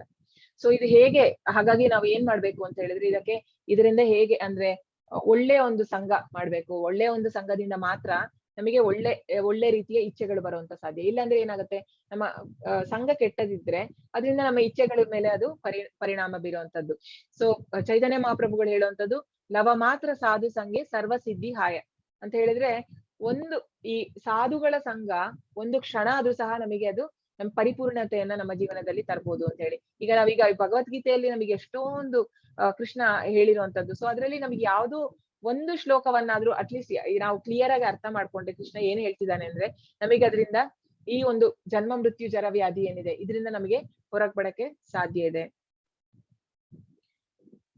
ಶ್ರೋತ್ರಂ ಶ್ರೋತ್ರಂ ಚಕ್ಷುಃ ಸ್ಪರ್ಶಂ ಚ ರಸಂ ಪ್ರಾಣಮವೇವ ಚ ಅಧಿಷ್ಠಾಯ ಮನಶ್ಚಾಯಂ ವಿಷಯಾನುಮಪಸೇವತೆ. ಜೀವಿಯು ಹೀಗೆ ಇನ್ನೊಂದು ಜಡ ದೇಹವನ್ನು ಪಡೆಯುತ್ತಾನೆ. ಒಂದು ನಿರ್ದಿಷ್ಟ ಬಗೆಯ ಕಿವಿ, ಕಣ್ಣು, ನಾಲಿಗೆ, ಮೂಗು ಮತ್ತು ಸ್ಪರ್ಶೇಂದ್ರಿಯಗಳನ್ನು ಪಡೆಯುತ್ತಾನೆ. ಇವನ್ನು ಮನಸ್ಸಿನ ಸುತ್ತ ಜೋಡಿಸಿದೆ. ಹೀಗೆ ಅವನು ಇಂದ್ರಿಯ ವಸ್ತುಗಳ ಒಂದು ವಿಶಿಷ್ಟ ತಂಡವನ್ನು ಅನುಭವಿಸ್ತಾನೆ. ನೋಡಿ, ಅಂದ್ರೆ ನಮ್ಮ ಏನು ಆಸೆ ಇತ್ತು, ಅಂದ್ರೆ ಈಗ ನಾವ್ ಏನು ಕರ್ಮಗಳು ಮಾಡ್ತಾ ಇದೀವಿ, ನಮಗೆ ಏನು ಇಚ್ಛೆಗಳಿದೆ, ಅದರ ಮೇಲೆ ನಮ್ಮದು ಈಗ ಪ್ರಕೃತಿ ನಮಗೆ ಒಂದು ದೇಹವನ್ನ ರೆಡಿ ಮಾಡ್ತಾ ಇರುತ್ತೆ. ಈಗ ಸೊ ಈ ಜನ್ಮ ಮುಗಿತಾನೆ ಏನಾಗುತ್ತೆ, ನನ್ನ ಆಸೆಗಳೆಲ್ಲ ಏನೇನಿತ್ತು ಅದು ಈಡೇರಿರಲ್ಲ. ಈಗ ಈ ದೇಹಕ್ಕೆ ಮುಗೀತು, ದೇಹ ಕ್ಷೀಣಿಸ್ತಾ ಹೋಯ್ತು, ವಯಸ್ಸಾಯ್ತು, ಆಗೇನಾಯ್ತು, ಆ ದೇಹ ಬಿಟ್ಟು ಹೋಗ್ಬೇಕು ಆತ್ಮ. ಆದ್ರೆ ಏನಾಗುತ್ತೆ, ಪರಿಪೂರ್ಣವಾಗಿಲ್ಲ, ನನ್ನ ಆಸೆಗಳೆಲ್ಲ ಎಷ್ಟೋ ಇದೆ. ಸೊ ಅದರ ಪ್ರಕಾರ ಏನಾಗುತ್ತೆ, ಅದಕ್ಕೆ ಸರಿಯಾದ ಒಂದು ದೇಹವನ್ನ ಪ್ರಕೃತಿ ನಮಗೆ ರೆಡಿ ಮಾಡುವಂಥದ್ದು. ಕೃಷ್ಣನ ನಿರ್ದೇಶನದ ಮೇಲೆ ಇದೆಲ್ಲ ಆಗುವಂಥದ್ದು. ಸೊ ಅದಕ್ಕೆ ಇಲ್ಲಿ ಕೃಷ್ಣ ಹೇಳುವಂಥದ್ದು, ಅದಕ್ಕೆ ನಮಗೆ ನಿರ್ದಿಷ್ಟವಾದ ಕಿವಿ, ಕಣ್ಣು, ನಾಲಿಗೆ, ಮೂಗು ಎಲ್ಲ ಸಿಗುವಂಥದ್ದು.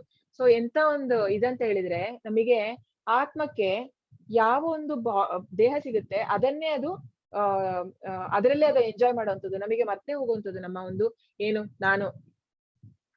ನಾನು ದೇಹ ಅಲ್ಲ, ನಾನು ಆತ್ಮ ಅನ್ನೋ ಒಂದು ಏನು ಜ್ಞಾನ ಇದೆ, ಅದು ಈ ಮನುಷ್ಯ ಜನ್ಮದಲ್ಲಿ ಮಾತ್ರ ಸಾಧ್ಯ. ಅದೇ ಪ್ರಾಣಿಗಳದ್ದು ನಮಗೆ ಪ್ರಾಣಿಯ ಒಂದು ಇದು ಸಿಗುವಾಗ ನಾವು ಅದರಲ್ಲೇ ಸಂತೋಷವಾಗಿರುವಂತದ್ದು.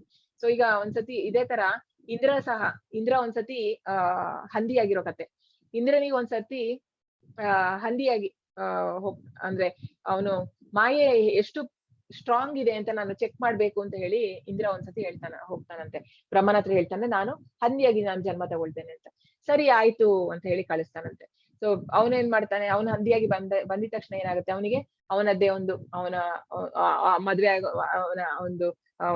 ಮದ್ವೆ ಆಗೋದು, ಆಮೇಲೆ ಅವನದೇ ಮಕ್ಕಳು ಇರುವಂತದ್ದು, ತುಂಬಾ ಮಕ್ಕಳು ಮರಿ ಜೊತೆ ಅವನು ಸಂತೋಷವಾಗಿರ್ತಾನೆ. ಅಂದ್ರೆ ಬೇಡದೇ ಇರೋದೆಲ್ಲ ತಿನ್ಕೊಂಡು, ಅಂದ್ರೆ ಏನಂತ ಹೇಳಿದ್ರೆ ಮರ್ತೋಗುವಂತದ್ದು. ಮಾಯೆ ಅಷ್ಟು ಸ್ಟ್ರಾಂಗ್ ಅಂತೆ ಈ ಭೌತಿಕ ಜಗತ್ತಲ್ಲಿ. ನೋಡಿ, ಅವನು ಇಂದ್ರ ಅಂತ ಹೇಳಿದ್ರೆ ದೇವತೆ, ಅವನಿಗೆ ಅದನ್ನ ಕಂಟ್ರೋಲ್ ಮಾಡಕ್ಕೆ ಅಷ್ಟು ಕಷ್ಟ ಆಯ್ತು. ಅಂದ್ರೆ ಇಲ್ಲಿ ಮರ್ತೋಗುವಂತದ್ದು, ಆ ಒಂದು ಭೌತಿಕ ಶರೀರ ಸಿಕ್ತಾಗ ನಮಗೆ ನಮ್ಮ ನಿಜವಾದ ನೆಲೆ ಮರ್ತೋಗುವಂತದ್ದು. ಸೊ ಅವನು ಖುಷಿಯಾಗಿದ್ದ. ಆಮೇಲೆ ಕೃಷ್ಣ ಹೇಳ್ತಾನಂತೆ, ತುಂಬಾ ಟೈಮ್ ಆಯ್ತು, ಅವನು ಹೋಗಿ ಅವನನ್ನ ಕರ್ಕೊಂಡ್ ಬಾ ಹೋಗು ಅಂತ ಹೇಳಿ.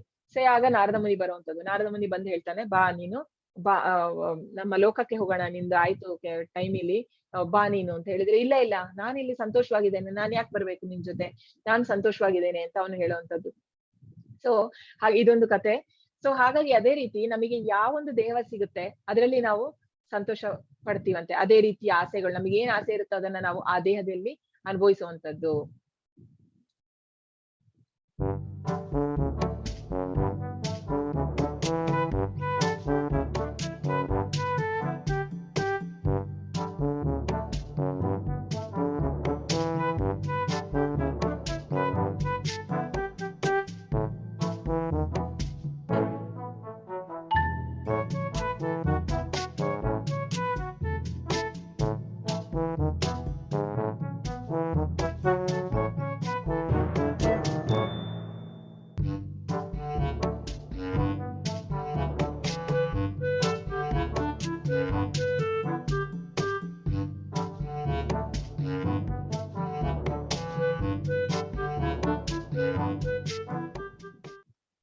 ಸೊ ನೋಡಿದ್ವಲ್ಲ ಹೇಗೆ ಪ್ರಾಣಿಗಳು ಸಹ ಎಂಜಾಯ್ ಮಾಡುವಂತದ್ದು. ನಾವು ಮನುಷ್ಯರು ನಾವು ಮಾತ್ರ ಎಂಜಾಯ್ ಮಾಡ್ತೀವಿ ಅಂತ ಅವು ಅವರ ಇದ್ರಲ್ಲಿ ಅವು ಸಹ ಎಂಜಾಯ್ ಮಾಡುವಂತದ್ದು. ಉತ್ಕ್ರಾಮಂತಂ ಸ್ಥಿತಂ ವಾಪಿ ಭುಂಜನಂ ವಾ ಗುಣಾನ್ವಿತಂ ವಿಮೂಢಾನಾನು ಪಶ್ಯಂತಿ ಜ್ಞಾನ ಚಕ್ಷುಷಃ. ಜೀವು ತನ್ನ ದೇಹವನ್ನು ಹೇಗೆ ಬಿಡಬಲ್ಲ? ಪ್ರಕೃತಿಯ ಗುಣಗಳ ಪ್ರಭಾವದಿಂದ ಅವನು ಯಾವ ಬಗೆಯ ದೇಹವನ್ನು ಅನುಭವಿಸುತ್ತಾನೆ ಇದೆಲ್ಲವನ್ನು ಮೂಢರು ಅರ್ಥ ಮಾಡಿಕೊಳ್ಳಲಾರರು. ಆದರೆ ಜ್ಞಾನದಲ್ಲಿ ಶಿಕ್ಷಣ ಪಡೆದ ಕಣ್ಣುಗಳಿರುವವನು ಇವರನ್ನು ಕಾಣಬಲ್ಲ. ಸೊ ಈಗ ಅಂತ ಹೇಳಿದ್ರೆ ಇದನ್ನ ಇದೆಲ್ಲ ಈಗ ಕೃಷ್ಣ ಎಲ್ಲ ಸುಮಾರು ಹೇಳಿರುವಂತದ್ದು. ಇದನ್ನ ಯಾರಿಗೆ ಅರ್ಥ ಮಾಡ್ಕೊಳಕ್ಕೆ ಸಾಧ್ಯ? ಜ್ಞಾನದ ಒಂದು ಕಣ್ಣುಗಳಿಂದ ಮಾತ್ರ ಅರ್ಥ ಮಾಡ್ಕೊಳಕ್ಕೆ ಸಾಧ್ಯ. ಜ್ಞಾನದ ಶಿಕ್ಷಣ ಯಾರು ಪಡೆದಿರ್ತಾನೆ, ಒಂದು ಆಧ್ಯಾತ್ಮಿಕ ಗುರುವಿನನ್ನ ಯಾರು ಶರಣಾಗಿ ಅಂದ್ರೆ ತದ್ವಿದ್ಧಿ ಪ್ರಣಿಪಾತೇನ ಪರಿಪ್ರಶ್ನೇನ ಸೇವೆಯ ಉಪದೇಶಂತಿ ತೇ ಜ್ಞಾನಂ ಜ್ಞಾನಿನ ತತ್ವದರ್ಶಿನಃ ಅಂತ ಹೇಳಿದ್ರೆ, ನಾವು ಒಂದು ಹ್ಯೂಮಿಲಿಟಿಯಿಂದ ಒಂದು ಆಚಾರ್ಯರನ್ನ ನಾವು ಅಂದ್ರೆ ಶರಣಾಗಿ ಅವರಿಂದ ನಾವು ತಿಳ್ಕೊಳ್ಳುವಂಥದ್ದು. ಅದರಿಂದ ಮಾತ್ರ ನಮಗೆ ಈ ಜ್ಞಾನವನ್ನ ಅರ್ಥ ಮಾಡ್ಕೊಳ್ಳಿಕ್ಕೆ ಸಾಧ್ಯ. ಇಲ್ಲ ಅಂದ್ರೆ ಬೇರೆ ಈಗ ಹೇಗೆ ಅಂತ ಹೇಳಿದ್ರೆ, ಈಗ ಒಂದು ಕಾರ್ ಇಲ್ಲಿ ಕಾರ್ ಹಾಳಾಗಿರೋದನ್ನ ನೋಡ್ಬೋದು. ಈಗ ನಾವು ಕಾರ್ ನಮಗೆ ಗೊತ್ತಿರಲ್ಲ ಅದ್ರ ಬಗ್ಗೆ ಏನು. ಆಗ ನಾವು ಓಪನ್ ಮಾಡಿದ್ರೆ ನಮಗೆ ಏನ್ ಗೊತ್ತಾಗುವಂಥದ್ದು? ಹಾಳಾಗಿದೆ, ಎಲ್ಲಿ ಹಾಳಾಗಿದೆ ಏನು ಅಂತ ಅದನ್ನ ಸರಿ ಮಾಡಕ್ಕೆ ನಮಗೆ ಏನು ಗೊತ್ತಾಗಲ್ಲ. ಅದೇ ನಾವು ಒಂದು ಮೆಕ್ಯಾನಿಕ್ ಹತ್ರ ತಗೊಂಡೋಗ ಅವನಿಗೆ ಕೂಡ್ಲೆ ಗೊತ್ತಾಗುವಂಥದ್ದು ಎಲ್ಲಿ ಏನು ತಪ್ಪಾಗಿದೆ ಅಂತ ಹೇಳಿ. ಸೊ ಹಾಗಾಗಿ ನಾವೀಗ ಇಲ್ಲಿ ಎಷ್ಟೊಂದು ನಾವು ಯಾಕೆ ಈ ತರ ಸಫರ್ ಆಗ್ತಾ ಇದೀವಿ, ಈ ಜೀವನದಲ್ಲಿ ಯಾಕೆ ನನಗೆ ಇಷ್ಟು ಕಷ್ಟ, ನಾನು ಏನ್ ಮಾಡಿದ್ದೀನಿ ಅಂದ್ರೆ ನಾವ್ ಎಷ್ಟೋ ಸರ್ತಿ ಅನ್ಕೊಳ್ತೇವೆ ನಾನು ಯಾರಿಗೂ ಏನು ಕೆಟ್ಟದ್ ಮಾಡ್ಲಿಲ್ಲ, ನಾನು ಯಾಕೆ ಇಷ್ಟೆಲ್ಲ ಕಷ್ಟ ಪಡ್ತಾ ಇರೋದು ಅಂದ್ರೆ ನಮಗೆ ಗೊತ್ತಿಲ್ಲ. ನಮಗೆ ಹಿಂದಿನ ಜೀವನದ್ದು ಸಹ ಎಷ್ಟೋ ಜನ್ಮಗಳಲ್ಲಿ ನಾವು ಪಾಪ ಮಾಡಿರ್ತೇವೆ, ಅದು ಈಗ ಬರ್ತಾ ಇರ್ಬೋದು. ಸೊ ಅದರ ನಮಗೆ ಅರಿವಿಲ್ಲ. ನಾವು ಅನ್ಕೊಳ್ತೇವೆ ನಾನು ಏನು ಮಾಡ್ಲಿಲ್ಲ, ನನಗೆ ಯಾಕೆ ಕಷ್ಟ, ಯಾಕೆ ಹುಟ್ಟಿರೋ ಮಗು ಯಾಕೆ ಯಾವುದೋ ಒಂದು ನ್ಯೂನ್ಯತೆಯಲ್ಲಿ ಹುಟ್ಟಿರುವಂತದ್ದು, ಅದು ನರಳುತ್ತಾ ಇರುವಂತದ್ದು, ಯಾಕೆ ಇದೆಲ್ಲ ದೇವರ ಸೃಷ್ಟಿ, ಯಾಕೆ ಈ ತರ ಒಬ್ರಿಗೆ ಸುಖ ಒಬ್ರಿಗೆ ದುಃಖ, ಇದೆಲ್ಲ ನಮಗೆ ಪ್ರಶ್ನೆಗಳು ಸುಮಾರು ಬರ್ಬೋದು. ಬಟ್ ಇದಕ್ಕೆಲ್ಲ ಪರಿಹಾರ ಅಂದ್ರೆ ನಾವು ಸರಿಯಾದ ಅಂದ್ರೆ ಎಲ್ಲದಕ್ಕೂ ಕೃಷ್ಣ ಇದರಲ್ಲಿ ಉತ್ತರ ಕೊಟ್ಟಿದ್ದಾನೆ, ಭಗವದ್ಗೀತೆಯಲ್ಲಿ ನಮಗಿದೆ. ಆದ್ರೆ ಇದನ್ನ ನಮಗೆ ಅರ್ಥ ಮಾಡ್ಕೊಳ್ಳೋದು ಅಷ್ಟು ಸುಲಭ ಇಲ್ಲ. ನಮಗೆ ಸರಿಯಾದ ಒಂದು ಆಧ್ಯಾತ್ಮಿಕ ಗುರುಗಳ ಒಂದು ಮಾರ್ಗದರ್ಶನ ಇಲ್ಲದೆ ಇದನ್ನ ತಿಳ್ಕೊಳಕ್ಕೆ ಸಾಧ್ಯ ಇಲ್ಲ. ಸೊ ಈ ಒಂದು ಪ್ರಕೃತಿ ಗುಣಗಳ ಪ್ರಭಾವ ಏನಿದೆ, ಪ್ರಕೃತಿ ಗುಣಗಳು ಅಂದ್ರೆ ಈ ಸತ್ವ ರಜೋತ್ತಮ, ಈ ಗುಣಗಳಿಂದ ನಾವು ಹೇಗೆ ಶುದ್ಧ ಸತ್ವಕ್ಕೆ ಬರುವಂತದ್ದು ಅದನ್ನೆಲ್ಲ ನಾವು ಹಾಗೆ ಬಂದಾಗ ಮಾತ್ರ ನಮಗೆ ಈ ಅಂದ್ರೆ ಕೃಷ್ಣನ ಒಂದು ಅರ್ಥ ಮಾಡ್ಕೊಳ್ಳಿಕ್ಕೆ ಸಾಧ್ಯ ಸರಿಯಾದ ರೀತಿಯಲ್ಲಿ.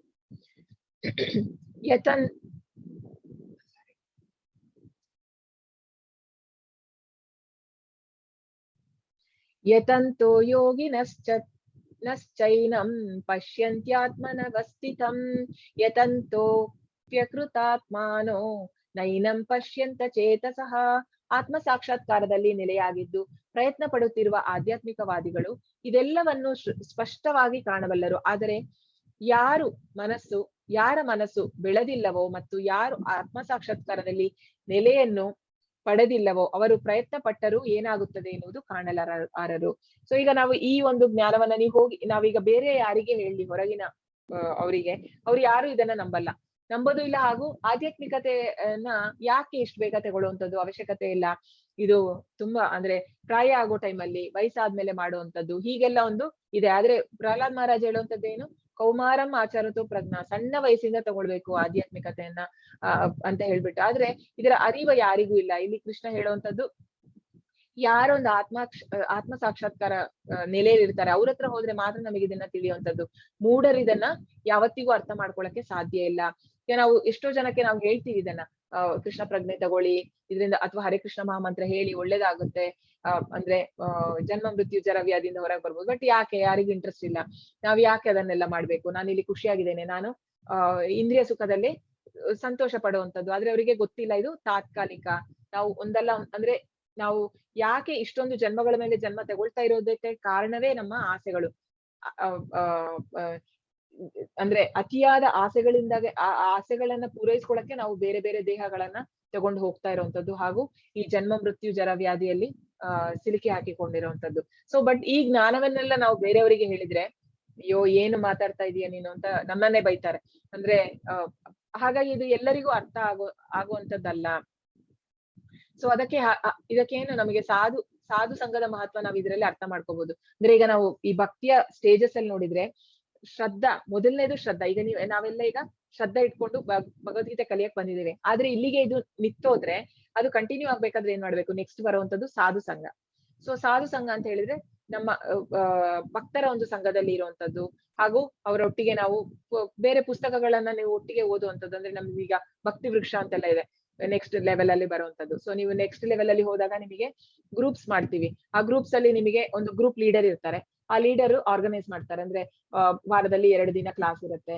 ಸೊ ನೀವು ಅಟೆಂಡ್ ಮಾಡಿ ಬೇರೆ ಬೇರೆ ಪುಸ್ತಕಗಳನ್ನ ಓದುವಂತದ್ದು. ಸೊ ಈಗ ನಮ್ಮ ಇವರು ಹೋಸ್ಟ್ ಯಾರಿದ್ದಾರೆ, ನೇತ್ರ ಮಾತಾಜಿ, ಅವರು ಸಹ ಬುಕ್ ರೀಡಿಂಗ್ ನಡೆಸ್ತಾರೆ. ಅಂದ್ರೆ ಅವರ ಬೇರೆ ಭಕ್ತರ ಜೊತೆ. ಸೊ ವಾರದಲ್ಲಿ ಅಂದ್ರೆ ಈಗ ಭಗವದ್ಗೀತೆ ಬುಕ್ಕು, ಇದು ಕೃಷ್ಣ ಬುಕ್ಕು, ಈ ತರ ಎಲ್ಲ ಬೇರೆ ಬೇರೆ ಪುಸ್ತಕಗಳನ್ನ ಓದುವಂತದ್ದು. ಸೊ ಹೀಗೆ ನಾವು ಇದ್ದಾಗ ಏನಾಗುತ್ತೆ, ಸಾಧು ಸಂಘದಲ್ಲಿ ಇದು ನಮ್ಮ ಮೈಂಡ್ ಅನ್ನ ಪ್ಯೂರಿಫೈ ಮಾಡ್ತಾ ಬರುವಂತದ್ದು. ಅಂದ್ರೆ ಇದು ಹೆಚ್ಚಾಗಿ ಶ್ರವಣ ಆಗ್ಬೇಕು. ಶ್ರವಣ ಮಾಡ್ತಾ ಮಾಡ್ತಾ ಇದು ನಮ್ಮ ಮೈಂಡ್ ಪ್ಯೂರಿಫೈ ಆಗುವಂತದ್ದು. ಸೊ ಆದಷ್ಟು ಶ್ರವಣ ಮಾಡ್ಬೇಕು. ಶ್ರದ್ಧಾ, ಸಾಧು ಸಂಘ, ಭಜನ ಕ್ರಿಯಾ ಅಂತ ಹೇಳಿದ್ರೆ ನಾವು ಈ ಒಂದು ಜ್ಞಾನವನ್ನ ಬೇರೆಯವರಿಗೆ ಹೇಳುವಂತದ್ದು, ಹಾಗೂ ಅವರಿಂದ ಕೇಳುವಂತದ್ದು. ಇದೆಲ್ಲವೂ ಭಜನೆ ಆಗುವಂತದ್ದು. ಭಜನೆ ಮತ್ತೆ ಕೀರ್ತನೆ ಮಾಡುವಂತದ್ದು.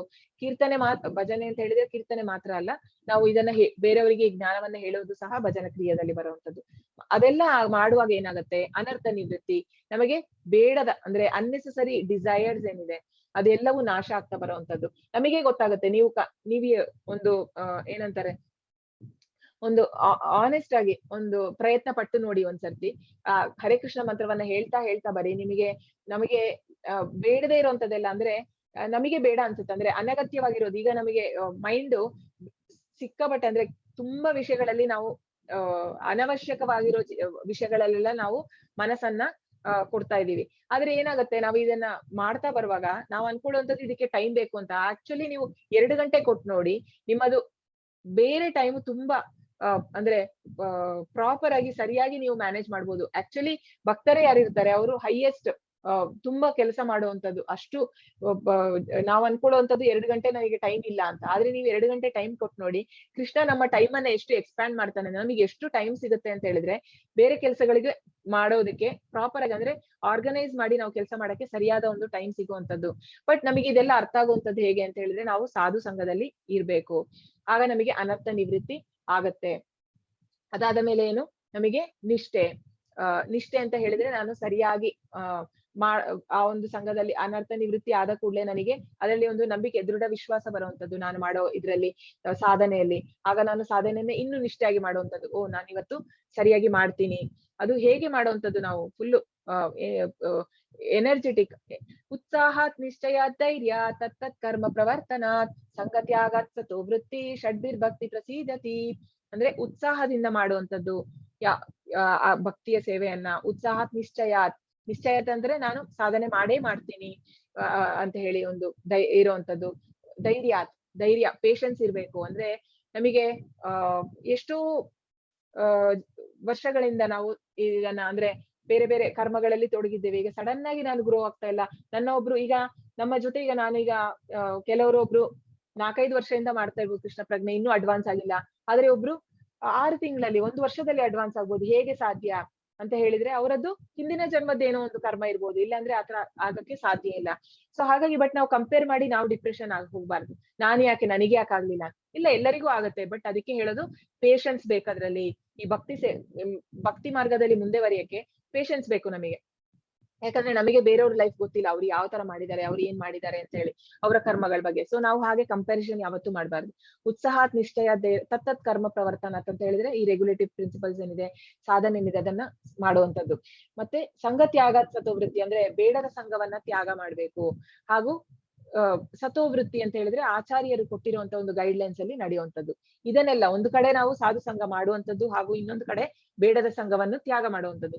ಇದೆರಡು ಕಾಂಬಿನೇಷನ್ ಇಂದ ಮಾತ್ರ ನಾವು ಭಕ್ತಿಯಲ್ಲಿ ಮುಂದೆ ಬರಕ್ಕೆ ಸಾಧ್ಯ. ಸೊ ಅದಾದ ನಂತರ ನಿಷ್ಠೆ ಮತ್ತೆ ರುಚಿ. ಅದಲ್ಲಿ ನಮಗೆ ರುಚಿ ಬರುವಂತದ್ದು, ಭಕ್ತಿ ಸೇವೆಯಲ್ಲಿ ರುಚಿ ಸಿಗತ್ತೆ. ಸೊ ಇಲ್ಲಾಂದ್ರೆ ಯಾಕೆ ಎಲ್ಲರೂ ನಾವು ಭಕ್ತರು ಅದನ್ನ ಮಾಡುವಂತದ್ದು ಯಾಕೆ ಅಂತ ಹೇಳಿದ್ರೆ ಅದರಲ್ಲಿ ಒಂದು ಟೇಸ್ಟ್ ಇದೆ. ಎಲ್ಲಾ ಕಾರ್ಯಗಳಲ್ಲಿ ಈಗ ಒಬ್ಬ ಫ್ಯಾಮಿಲಿ ಪರ್ಸನ್ ಅವನ ಫ್ಯಾಮಿಲಿಗೆ ಎಲ್ಲ ತರುವಂತದ್ದು ಅಂದ್ರೆ ಕಾಸ್ಟ್ಲಿ ವಸ್ತುಗಳಿರ್ಬೋದು, ಅದನ್ನೆಲ್ಲ ಮನೆಗೆ ತರುವಂತದ್ದು. ಯಾಕೆ? ಅವನಿಗೆ ಅದೆಲ್ಲ ಒಂದು ರಸ ಸಿಗ್ತಾ ಇದೆ. ಹಾಗೆ ಈಗ ದೇಶಭಕ್ತ ದೇಶಕ್ಕೋಸ್ಕರ ಸೇವೆ ಮಾಡ್ತಾನೆ, ಅವನಿಗೆ ಯಾಕೆ ಮಾಡುವಂಥದ್ದು? ಅವನಿಗೂ ಅದರಲ್ಲಿ ಒಂದು ರಸ ಸಿಗುವಂಥದ್ದು. ಹಾಗೆ ಭಕ್ತಿಯಲ್ಲಿ ಸಹ ಒಂದು ರಸ ಇದೆ. ನಾವು ದೇವರಿಗೆ ಯಾವಾಗ ನಾವು ದೇವರಿಗೋಸ್ಕರ ನಾವು ಆಸ್ಟೆರಿಟಿ ಮಾಡ್ತೀವಿ, ಒಂದು ಏಕಾದಶಿಯನ್ನ ಇಡುವಂತದ್ದು ಇರ್ಬೋದು, ನಮಗೆ ಅದರಲ್ಲಿ ಏನೋ ಒಂದು ತೃಪ್ತಿ. ಏಕಾದಶಿ ಮಾಡೋದ್ರಿಂದ ನಮಗೆ ನಮ್ಮ ಇಂದ್ರಿಯಗಳನ್ನ ಕಂಟ್ರೋಲ್ ಮಾಡಕ್ಕೂ ಆಗುತ್ತೆ. ಯಾಕಂತ ಹೇಳಿದ್ರೆ ನಾನಾಗ ನನ್ನ ಇಂದ್ರಿಯಗಳನ್ನ ಕಂಟ್ರೋಲ್ ಮಾಡ್ತೀನಿ. ನಾನು ಅದು ಹೊಟ್ಟೆಗೆ ಯಾವಾಗ ನಾನು ಕೊಡಲ್ಲ, ನನ್ನ ಮನಸ್ಸಿಗೆ ನನಗೆ ಮನಸ್ಸು ಕೇಳ್ತಾ ಇರುತ್ತೆ ಅದನ್ನ ತಿನ್ನು ಇದನ್ನ ತಿನ್ನು, ಬಟ್ ನಾನು ಅದನ್ನ ಕಂಟ್ರೋಲ್ ಮಾಡ್ತೀನಿ. ಅದೆಲ್ಲ ಮಾಡೋದ್ರಿಂದ ಏನಾಗುತ್ತೆ, ನಮಗೆ ಅದು ತುಂಬಾ ಒಳ್ಳೇದಾಗತ್ತೆ. ಅಂದ್ರೆ ಈ ಭಕ್ತಿಯಲ್ಲಿ ಅಡ್ವಾನ್ಸ್ ಆಗೋದಕ್ಕೆ ತುಂಬಾ ಹೆಲ್ಪ್ ಆಗುತ್ತೆ ಈ ಏಕಾದಶಿ ಎಲ್ಲ ಮಾಡೋದ್ರಿಂದ. ಸೊ ನಿಷ್ಠೆ ಬರುವಂತದ್ದು, ಆಗ ನಮಗೆ ಅದರಿಂದ ಒಂದು ಕಾನ್ಫಿಡೆನ್ಸ್ ಬರುವಂತದ್ದು. ಇಲ್ಲ ನಾನು ಅಂದ್ರೆ ನಿಷ್ಠೆ, ರುಚಿ, ಆಸಕ್ತಿ ಮತ್ತೆ ಅಟ್ಯಾಚ್ಮೆಂಟ್. ದೇವರೊಟ್ಟಿಗೆ ನಮಗೆ ಅಟ್ಯಾಚ್ಮೆಂಟ್ ಬರುವಂತದ್ದು. ಇನ್ನು ಮಾಡೋಣ ಅಂದ್ರೆ ನಮಗೆ ಬಿಡಕ್ಕೆ ಆಗಲ್ಲ. ಆಗ ಏನೋ ಒಂದು ಕಳ್ಕೊಂಡಾಗತ್ತೆ. ಈಗ ಮಾಡ್ತಾ ಮಾಡ್ತಾ ಮಾಡ್ತಾ ಏನಾಗುತ್ತೆ, ನಮಗೆ ಈಗ ಆಲ್ಮೋಸ್ಟ್ ಈಗ 1 year ಇಂದ ನಾವು ಮಾಡ್ಕೊಂಡ್ ಬಂದ್ರೆ, ನೀವು ಬೇರೆ ಭಕ್ತರನ್ನ ಕೇಳಿ, ಈಗ ಯಾರು ಇರ್ತಾರೆ ಇದ್ರಲ್ಲೇ ಒಂದು ಸುಮಾರು ವರ್ಷದಿಂದ ಇರ್ತಾರೆ, ಅವರಿಗೆ ಒಂದಿನ ಬಿಟ್ರೆ 16 ರೌಂಡ್ ಆಗಿಲ್ಲ ಅಂದ್ರೆ ಏನೋ ಒಂದು ಮಿಸ್ ಆಗಿರೋ ಹಾಗೆ ಆಗತ್ತೆ. ಅಯ್ಯೋ ನಾನು ಏನೋ ತಪ್ಪು ಮಾಡಿದೆ, ನಾನು ಏನೋ ಮಾಡ್ಲಿಲ್ಲ ಅನ್ನೋ ತರ ಒಂದು ಫೀಲಿಂಗ್ ಬರಕ್ ಸ್ಟಾರ್ಟ್ ಆಗುತ್ತೆ. ಸೊ ಅದು ಅಟ್ಯಾಚ್ಮೆಂಟ್, ಕೃಷ್ಣನ್ ಜೊತೆ ಒಂದು ಅಟ್ಯಾಚ್ಮೆಂಟ್ ಸ್ಟಾರ್ಟ್ ಆಗುತ್ತೆ. ಅದಾದ ಮೇಲೆ ಭಾವ ಆದ ಮೇಲೆ ಪ್ರೇಮ. ಭಾವ ಅಂದ್ರೆ ಆಲ್ಮೋಸ್ಟ್ ಲವ್, ಆಮೇಲೆ ಮತ್ತೆ ಪ್ರೇಮ, ನಿಜವಾದ ಪ್ರೇಮ. ಸೊ ಇದೆಲ್ಲ ಭಕ್ತಿಯ ಒಂದು ಇದು. ಸೊ ಇದೆಲ್ಲ ಬರುವಂತದ್ದು ಒಂದು ಯಾರು ಸರಿಯಾದ ಒಂದು ಗುರುಗಳ ಮಾರ್ಗದರ್ಶನ ಹಾಗೂ ಸಾಧು ಸಂಘದಿಂದ. ಸೊ ಅದೇ ರೀತಿ ಇದು ಒಂದು ಪದ್ಯ, ಅದರ ಬಗ್ಗೆ ಹೇಳಿರುವಂತ ನಿತ್ಯಾನಂದ ನಿತ್ಯಾನಂದ ಪ್ರಭುಗಳು ಯಾರಿದ್ದಾರೆ ಅಂದ್ರೆ ಚೈತನ್ಯ ಮಹಾಪ್ರಭುಗಳ ಇವರು ಚೈತನ್ಯ ಮಹಾಪ್ರಭುಗಳು ಕೃಷ್ಣ ಹಾಗೂ ನಿತ್ಯಾನಂದ ಮಹಾಪ್ರಭು ಬಲರಾಮ್. ಸೊ ಅವ್ರು ಹೇಳಿರುವಂತದ್ದು, ನದಿಯ ಗೋತೃ ಮೇ ನಿತ್ಯಾನಂದ ಮಹಾಜನ್ पतिया चिना महत जीवेर कारण श्रद्धावान जाना है प्रभुर आज्ञे भाई मागिए भिक्षा बोलो कृष्ण भजो कृष्ण करो कृष्ण ಶಿಕ್ಷಾ. ಅಂದ್ರೆ ಇದಕ್ಕೆ ಏನು ಕೃಷ್ಣ ಅಂದ್ರೆ ನಿತ್ಯಾನಂದ ಅವರು ಒಂದು ಮಾರ್ಕೆಟ್ ಪ್ಲೇಸ್ ಓಪನ್ ಮಾಡಿದ್ದಾರೆ. ಅಲ್ಲಿ ಕೃಷ್ಣನ ಒಂದು ನಾಮವನ್ನ ಕೊಡ್ತಾ ಇದ್ದಾರೆ, ಫ್ರೀಯಾಗಿ ಕೊಡ್ತಾ. ಇದಕ್ಕೆ ಏನು ನೀವು ಕೊಡ್ಬೇಕಾಗಿರೋದು ಅಂದ್ರೆ ಶ್ರದ್ಧೆ ಮಾತ್ರ. ಶ್ರದ್ಧೆ ಇರೋನಿಗೆ ಈ ಕೃಷ್ಣ ಪ್ರೇಮ ಸಿಗುವಂತದ್ದು ಅಂತ ಹೇಳಿ. ಗಮಾವಿಶ್ಯ ಚ ಭೂತಾನಿ ಧಾರಯಾಮ್ಯ ಮೋಜಃ ಪುಷ್ಣಾಮಿ ಚಾಷಧಿ ಸರ್ವ ಸೋಮೋ ಭೂತ್ವ ರಸಾತ್ಮಕಃ. ನಾನು ಪ್ರತಿಯೊಂದು ಲೋಕವನ್ನು ಪ್ರವೇಶಿಸುತ್ತೇನೆ ಮತ್ತು ನನ್ನ ಶಕ್ತಿಯಿಂದ ಅವು ತಮ್ಮ ಪಥಗಳಲ್ಲಿ ಉಳಿಯುತ್ತವೆ. ನಾನು ಚಂದ್ರನಾಗುತ್ತೇನೆ ಮತ್ತು ಹಾಗೆ ಎಲ್ಲಾ ತರಕಾರಿಗಳಿಗೆ ಜೀವರಸವನ್ನು ನೀಡುತ್ತೇನೆ. ನೋಡಿ, ಇದೊಂದು ವಿಷಯ ಇವನ್ ನಮ್ಮ ಸೈಂಟಿಸ್ಟ್ ಗಳಿಗೂ ಸಹ ಗೊತ್ತಿಲ್ಲ. ಅವರೆಲ್ಲ ಅನ್ಕೊಂಡೆ ಅಂದ್ರೆ ಸೂರ್ಯನಿಂದ ತರಕಾರಿ ಇದೆಲ್ಲ ಬರುವಂತದ್ದು, ಗಿಡ ಬೆಳೆಯುವಂಥದ್ದು. ಆದ್ರೆ ಇಲ್ಲಿ ಕೃಷ್ಣ ಏನ್ ಹೇಳ್ತಾ ಇರುವಂತದ್ದು, ನಾನು ಚಂದ್ರನಾಗಿ ಈಗ ತರಕಾರಿಗಳಲ್ಲಿರೋ ರುಚಿ ಏನಿದೆ, ಆ ರುಚಿ ಸಿಗುವಂತದ್ದು ಚಂದ್ರನಿಂದ. ಸೊ ಚಂದ್ರನೇ ಆಗಿ ರಾತ್ರಿ ಎಲ್ಲ ಕೃಷ್ಣ ನಮಗೆ ಆ ಒಂದು ಕೆಲಸ ಮಾಡುವಂಥದ್ದು. ಅಂದ್ರೆ ಚಂದ್ರನಾಗಿ ನಾನು ಆ ತರಕಾರಿಗಳಲ್ಲಿ ಜೀವರಸವನ್ನ ತುಂಬುತ್ತೇನೆ ಅಂತ ಇಲ್ಲಿ ಕೃಷ್ಣ ಹೇಳ್ತಾ ಇರುವಂತದ್ದು. ಅಂದ್ರೆ ಅಹಂ ವೈಶ್ವಾನರೋ ಭೂತ್ವ ಪ್ರಾಣಿನಾಂ ದೇಹಮಾಶ್ರಿತಃ ಪ್ರಾಣಾಪಾನ ಸಮಾಯುಕ್ತಃ ಪಚಾಮ್ಯನಂ ಚತುರ್ವಿಧಂ. ಎಲ್ಲಾ ಜೀವಿಗಳ ದೇಹಗಳಲ್ಲಿ ಜಠರಾಗ್ನಿ ನಾನು. ದೇಹದಿಂದ ಹೊರಕ್ಕೆ ಹೋಗುವ ಮತ್ತು ಒಳಕ್ಕೆ ಬರುವ ಪ್ರಾಣವಾಯುವಿನೊಂದಿಗೆ ಸೇರಿ ನಾನು 4 ವಿಧವಾದ ಆಹಾರವನ್ನು ಜೀರ್ಣ ಮಾಡುತ್ತೇನೆ. ನೋಡಿ, ನಾವೆಷ್ಟು ಡಿಪೆಂಡೆಂಟ್ ಆಗಿದ್ದೇವೆ ಕೃಷ್ಣನಿಗೆ ಅಂದ್ರೆ ಹೊರಗಡೆ ಮಾತ್ರ ಅಲ್ಲ, ಅಂದ್ರೆ ನಮ್ಮ ದೇಹದಲ್ಲಿ ಸಹ ಒಂದು ಜೀರ್ಣ ಶಕ್ತಿ ಏನಿದೆ, ಜಠರಾಗ್ನಿ. ಆ ಜಠರಾಗ್ನಿಯಿಂದಾಗಿಯೇ ನಾವು ತಿನ್ನುವಂತ ಆಹಾರಗಳು ನಮಗೆ ಜೀರ್ಣವಾಗುವಂತದ್ದು. ಸೊ ಅದು ಇಲ್ಲ ಅಂತ ಹೇಳಿದ್ರೆ, ಈಗ ಜೀರ್ಣಶಕ್ತಿ ಸರಿ ಇಲ್ಲ ಅಂತ ಹೇಳಿದ್ರೆ ಜಠರಾಗ್ನಿ ಸರಿಯಾಗಿ ಕೆಲಸ ಮಾಡ್ತಾ ಇಲ್ಲ ಅಂತ ಅದರ ಅರ್ಥ. ಸೊ ಕೃಷ್ಣ ಹೇಳ್ತಾ ಇರುವಂತದ್ದು ಆ ಜಠರಾಗ್ನಿ ನಾನೇ. ಹಾಗೂ ಹೇಗೆ ಜೀರ್ಣವಾಗುವಂತದ್ದು? 4 ರೀತಿಯ ಆಹಾರಗಳು. ಅಂದ್ರೆ ಒಂದು ಅಗಿಯುವಂತದ್ದು, ಒಂದು ಅಂದ್ರೆ ಚೀಪುವಂತದ್ದು, ಒಂದು ನೆಕ್ಕುವಂತದ್ದು, ಹಾಗೂ ಇದು ಲಿಕ್ ಮಾಡುವಂತದ್ದು ಮತ್ತೆ ಕುಡಿಯುವಂತದ್ದು. ಸೊ ಈ ಎಲ್ಲಾ ರೀತಿಯ ಆಹಾರಗಳು ಅಂದ್ರೆ ಯಾವ್ಯಾವ ಆಹಾರ ನಮ್ಮ ಹೊಟ್ಟೆಗೆ ಹೋಗುವಂತದ್ದು ಸಹ ಕೃಷ್ಣ ಇಲ್ಲಿ ಕೊಟ್ಟಿರುವಂತದ್ದು 4 ರೀತಿಯ ಆಹಾರ. ಸೊ ಆಹಾರವನ್ನ ಜೀರ್ಣ ಮಾಡುವಂತದ್ದು ಜಠರಾಗ್ನಿಯಿಂದಾಗಿ.